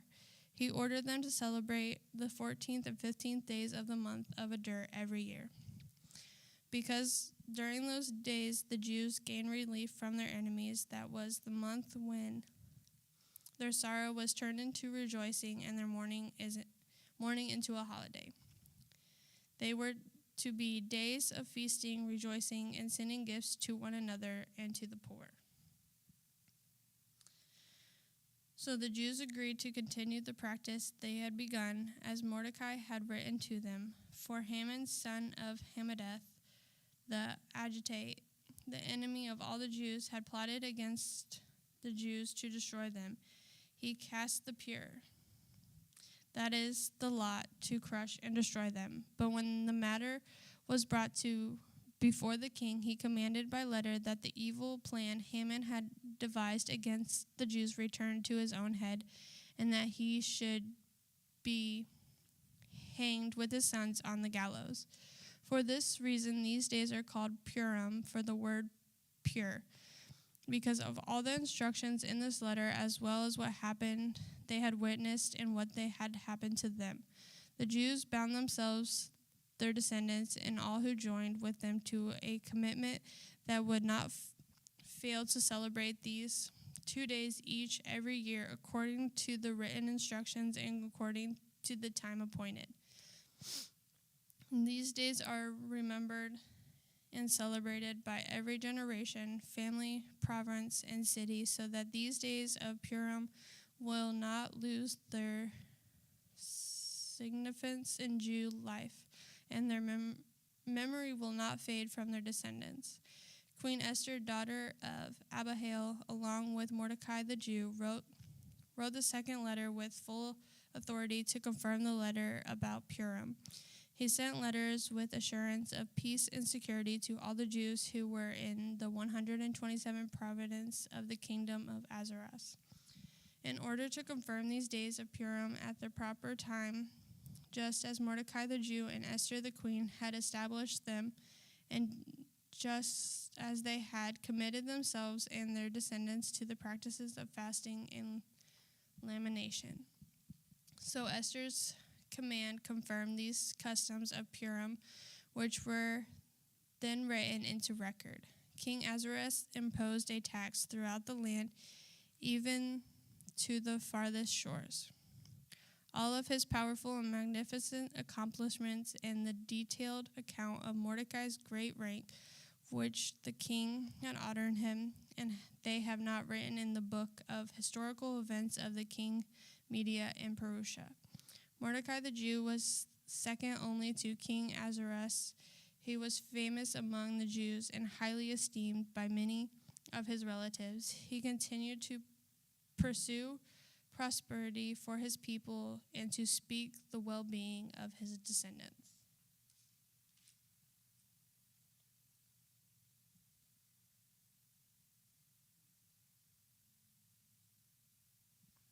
The Book of Job. There was a man in the country of Uz named Job. He was a man to complete integrity who feared God and turned away from evil. He had 7 sons, 3 daughters. His estate included 7,000 sheep and goats, 3,000 camels, 500 yoke of oxen, 500 female donkeys, and a very large number of servants. Job was the greatest man among all of the people of the East. His sons used to take turns having banquets at their homes. They would send invitation to their 3 sisters to eat and drink with them. Whenever a round of banqueting was over, Job would send for his children and purify them. rising early in the morning to offer burnt offerings for all of them. For Job thought, perhaps my children have sinned, having cursed God in their hearts. This was Job's regular practice. One day, the sons of God came to present themselves before the Lord, and Satan also came with them. The Lord asked Satan, Where have you come from? From roaming through the earth, Satan answered, and walking around it. Then the Lord said to Satan, Have you considered my servant Job? No one else on the earth like him, a man of perfect integrity who fears God and turns away from evil. Satan answered the Lord, Does Job fear God for nothing? Haven't you placed a hedge around him and his household and everything he owns? You have blessed the work of his hand, and his possessions have increased in the land. But stretch out your hand and strike everything he owns, and he will surely curse you to your face. Very well, the Lord told Satan, everything he owns is in your power. However, do not lay a hand on Job himself. So Satan left the Lord's presence. One day when Job's son and daughters were eating and drinking wine in their oldest brother's house, a messenger came to Job and reported, while the oxen were plowing and the donkeys grazing nearby, the Sebans whooped down and took them away. They struck down the servants with the sword, and I alone have escaped to tell you. He was still speaking when another messenger came and reported, God's fire fell from heaven. It burned the sheep and the servants and devoured them. And I alone escaped to tell you. That messenger was still speaking when yet another came to report it. The Chaldeans formed 3 bands, made a raid on the camels, and took them away. They struck down the servants with the sword, and I alone have escaped to tell you. He was still speaking when another messenger came and reported, Your sons and daughters were eating and drinking wine in their oldest brother's house. Suddenly a powerful wind swept in from the desert and struck the 4 corners of the house. It collapsed on the young people so that they died, and I alone have escaped to tell you. Then Job stood up, tore his robe, and shaved his head, fell to the ground, and worshipped, saying, Naked I came from my mother's womb, and naked I will leave this life. The Lord gives, the Lord takes away. Blessed be the name of the Lord. Throughout all of this, Job did not sin or blame God for anything. One day the sons of God came again to present themselves before the Lord, and Satan also came with them to present himself before the Lord. The Lord asked Satan, Where have you come from? From roaming through the earth, Satan answered, and walking around on it. Then the Lord said to Satan, Have you considered my servant Job? No one else on this earth is like him, a man of perfect integrity who fears God and turns away from evil. He still retains his integrity, even though you insisted me against him to destroy him for no good reason. Skin for skin, Satan answered the Lord. A man will give up everything he owns in exchange for his life. But stretch out your hand and strike his flesh and bones, and he will surely curse you to your face. Very well, the Lord told Satan, He is in your power, only spare his life. So Satan left the Lord's presence and infected Job with terrible boils from the soles of his feet to the top of his head. Then Job took a piece of broken pottery to scrap himself while he sat among the ashes. His wife said to him, Are you still holding on to your integrity? Curse God and die. You speak as a foolish woman speaks, he told her. Should we accept only good from God and not advertise? Throughout all of this, Job did not sin in what he said. Now when Job's 3 friends, Eliphaz the Temanite, Bildad the Shuhite, and Zophar the Naamite, heard about all this advertising they had happened to him, Each of them came from his home. They met together to go and sympathize with him and comfort him. When they looked from a distance, they could barely recognize him. They wept aloud. Each man tore his robe and threw dust into the air on his head. Then they sat on the ground with him 7 days and nights, but no one spoke a word to him because they saw that his suffering was very intense. After this, Job began to speak and curse the day he was born. He said, "May the day I born perish, and the night that said a boy is conceived. If only that day had turned into darkness, may God above not care about it or light shine on it. May darkness and gloom reclaim, a cloud settle over it. May what darkens the day terrify it. If only darkness had taken the night away, may it not appear among the days of the year or be listed in the calendar. Yes, may that night be barren, may no joyful shout be heard in it. Let those who curse the days commend it, and those who are ready to resource Leviathan. May its morning stars grow dark. May it wait for the daylight, but have none. May it not see the breaking of dawn. For the night did not shut the doors of my mother's womb and hide sorrow from my eyes. Why was I still born when I didn't die as I came from the womb? Why did the knees receive me, and where were the breasts for me to nurse? Now I would certainly be lying down in peace. I would be asleep, then I would be at rest. With the kings and counselors of the earth who rebuilt ruined cities for themselves, or with princes who had gold, who filled their houses with silver. Or why was I not hidden like a miscarried child, like infants who never see daylight? They were wicked ceased to make trouble, and they were weary find rest. The captives are completely at rest. They do not hear a taskmaker's voice. Both small and great they are. The slave is set free from his master. Why is light given to a burden with grief, and life whose existence is bitter? Who wait for death, but it does not come, and search for it more than a hidden treasure?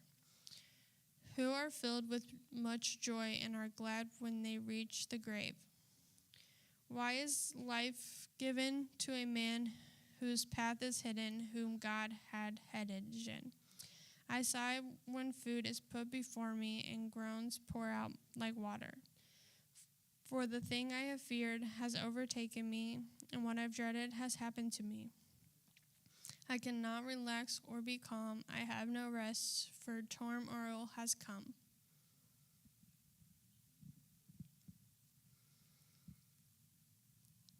Then Elevites the Temanite replied, "Should anyone try to speak with you when you are exhausted? Yet who can keep from speaking? Indeed, you have instructed many and have strengthened weak hands. Your words have been studied, the ones who was trembling embraced the knees that were buckling. But now that has happened to you, and you have become exhausted. It strikes you, you are dismayed. Isn't your piety your confidence, and your integrity of your life your hope? Consider who has perished when he was innocent, where have the honest have been destroyed? In my experience, those who plow injustice and those who sow trouble reap the same way. They perish at the single blast from God and come to an end by the breath of his nostrils. The lion may roar and the fierce lion growl, but the teeth of young lions are broken. The strong lion dies if it catches no prey, and the cubs of the lioness are scattered. A word was brought to me in secret. My ears caught a whisper of it. Among unsettling thoughts from the visions of the night when deep sleep comes over men, fear and trembling came over me and made all my bones shake. I felt a draft on my face, and the hair on my body stood up. A figure stood there, but I could not recognize its appearance.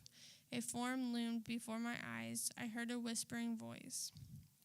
Can a mortal be righteous before God? Can a man be more pure than a maker? If God puts no trust in his servants, he charges his angels with foolishness. How much more those who dwell in clay houses, whose foundations is in the dust, who are crushed like a moth. They are smashed to pieces from dawn to dusk. They perish forever while no one notices. Are their 10 cords not pulled up? They die without wisdom. Call out. Will anyone answer you? For which of the holy ones will turn to you? For anger kills a fool, jealousy slays the gullible. I have seen a fool taking root, but I immediately pronounced a curse on his home. His children are far from safety. They are crushed at the city gate with no one to rescue them. The hungry consumed his harvest, even taking it out of their thorns. The thirsty pant for his children's wealth.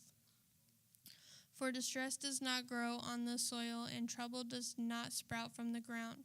But humans are born for trouble as surely as sparks fly upward. However, if I were you, I would appeal to God and would present my case to him. He does great and unsearchable things, wonders without number. He gives rain on the earth and sends water to the fields. He sets the lowly on high, and mourners are lifted to safety. He frustrates the schemes of the crafty so that they achieve no success.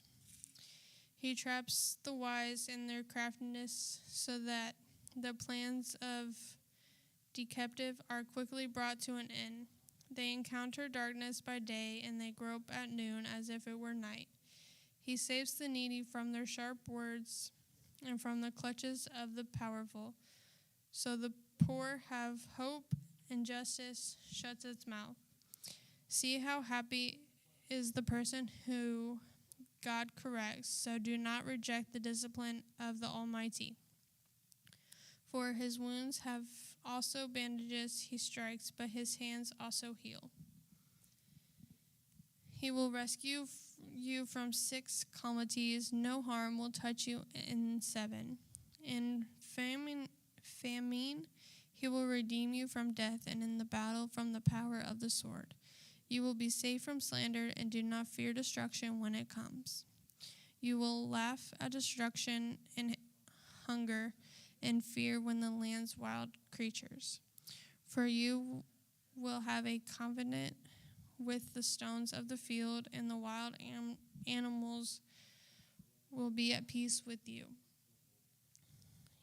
You will know that your tent is secure, and nothing will be missing when you inspect your home. You will also know that your offspring will be many, and your descendants like the grass of earth. You will approach the grave in full figure as a stack of sheaves is gathered in its season. We have investigated this, and if it's true, hear it and understand it for yourself. Then Job answered, if only my grief could be weighed and my devastation placed with it on the scales, for then it would outweigh the sand of the seas, and this is why my words are rash.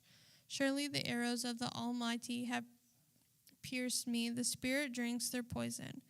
God terrors and arrayed against me. Does a wild donkey bray over fresh grass, or an ox low over its folder? Is a bland food given without salt?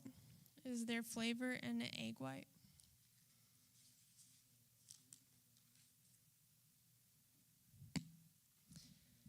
I refuse to touch them. They are like contaminated food. If only my request would be granted and God would provide for what I hope for, that he would decide to crush me, to unleash his power and cut me off. It would still bring me comfort, and I would leap for joy, unrelenting pain that I have not denied the words of the Holy One.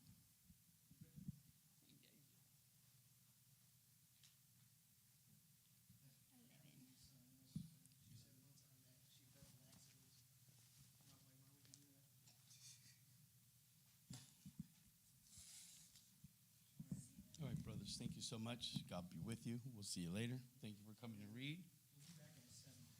All right. We'll see you, brother. God bless. Thank you.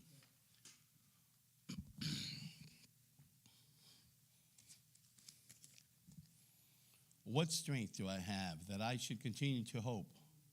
What is my future that I should be patient? Is my strength that of stone, or my flesh that of bronze? Since I cannot help myself, the hope for success has been banished from me. A despairing man should receive joy from his friends, even if he abandons the fear of the Almighty. My brothers are as treacherous as Wadi, as the seasonal streams that overflow and become darkened because of the ice and the snow that melts on them. The wadis evaporate the warm weather. They disappear from the channels in the hot weather. The caravan turns away from their routes and go up to the desert and perish for them. They are ashamed because they had been confined to finding water. When they arrive there, they are disappointed. So this is what you have now become to me. When you see something dreadful, you are afraid. Have I ever said, give me something, or pay bribe for me from your wealth, or deliver me from the enemy's hand, or redeem me from the hand of the ruthless? Teach me, and I will be silent. Help me understand what I did wrong. How painful honest words can be. But what does your rebuke prove? Do you think that I can disprove my words, or that despairing man's words are mere wind?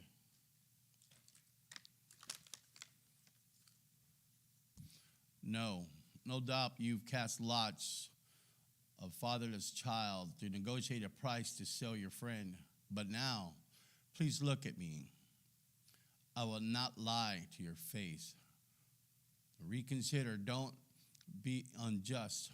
Reconsider, my righteousness is still the issue. Is there injustice on my tongue, or can my palate not taste disaster? Isn't each person consigned to forced labor on earth? Are not his days like those of a hired worker? Like a slave, he longs for shade. Like a hired worker, he waits for his pay. So I have been made to inherit the months of faltering, and troubled nights have been assigned to me. When I lie down, I think I will say, get up. But everything drags endlessly, and I toss and turn until dawn. My flesh is clothed with maggots and encrusted with dirt. My skin forms scabs and then oozes. My days pass more swiftly than the weaver's shuttle. They come to the end without hope. Remember that my life is but a breath. My eye will never see anything good. My eye of anyone who looks on me will no longer see me. Your eyes will look for me, but I will be gone. As a cloud fades away and then vanishes, so the one who goes down to Shiloh, I will never rise again. He will never return to his house. His hometown will no longer remember him. For I will not restrain my mouth. I will speak in the anguish of my spirit. I will complain in the bitterness of my soul. And in the sea or the sea monster, you keep me under guard. When I say, my bed comfort me, and my couch will ease my complaint. Then you frighten me with dreams and terrify me with visions, so that I prefer strangling death rather than the life in this body. I give up. I will not live forever. Leave me alone, for my days are a breath. What is a mere human that you think so highly of him and pay so much attention to him? You inspect him from every morning and put him to the test every moment. Will you ever look away from me or leave me alone long enough to swallow? If I have sinned what I have done to you, the watcher of humanity, why have you made me your target so that I have become a burden to you? Why not forgive my sin and pardon my iniquities? For soon I will lie down in the grave. You will eagerly seek me, but I will be gone.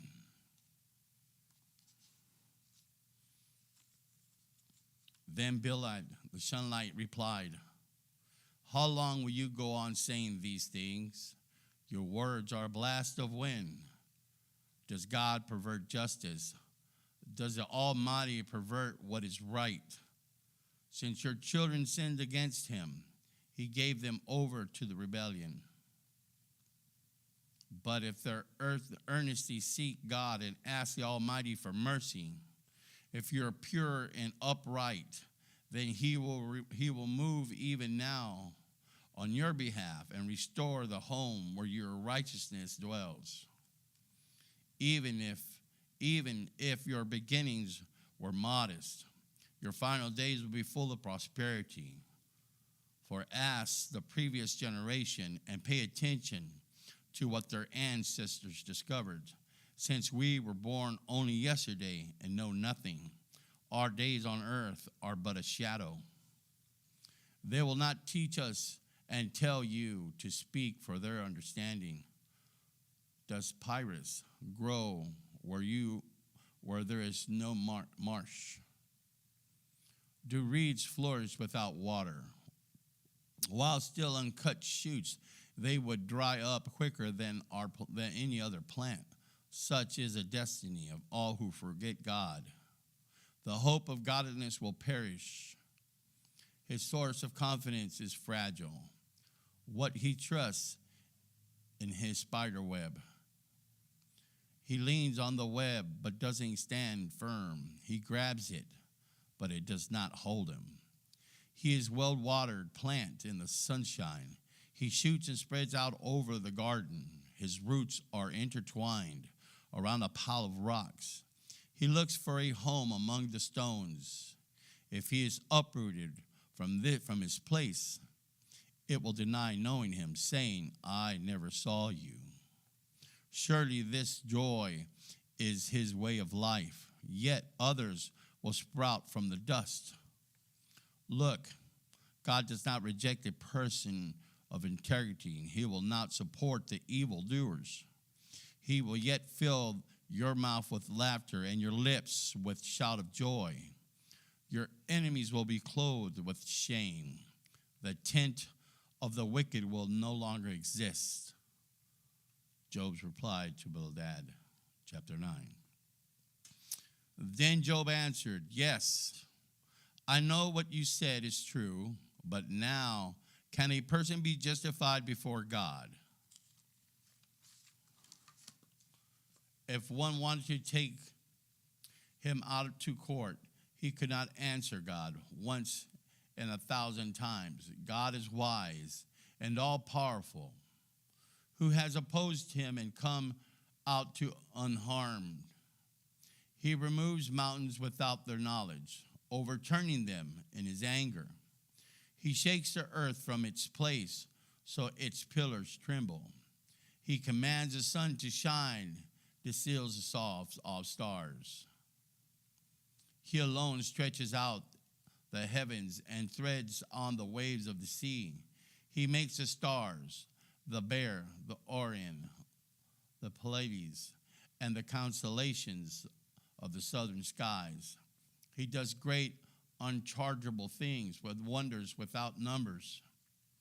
If he passed by me, I would see him. If he went by, I wouldn't recognize him. If he snatches something, who can stop him? Who can ask him, what are you doing? God does not hold back his anger. Rahab assisted cringe in the fear beneath him. How then can I answer him or choose my arguments against him? Even if I were right, I could not answer. I can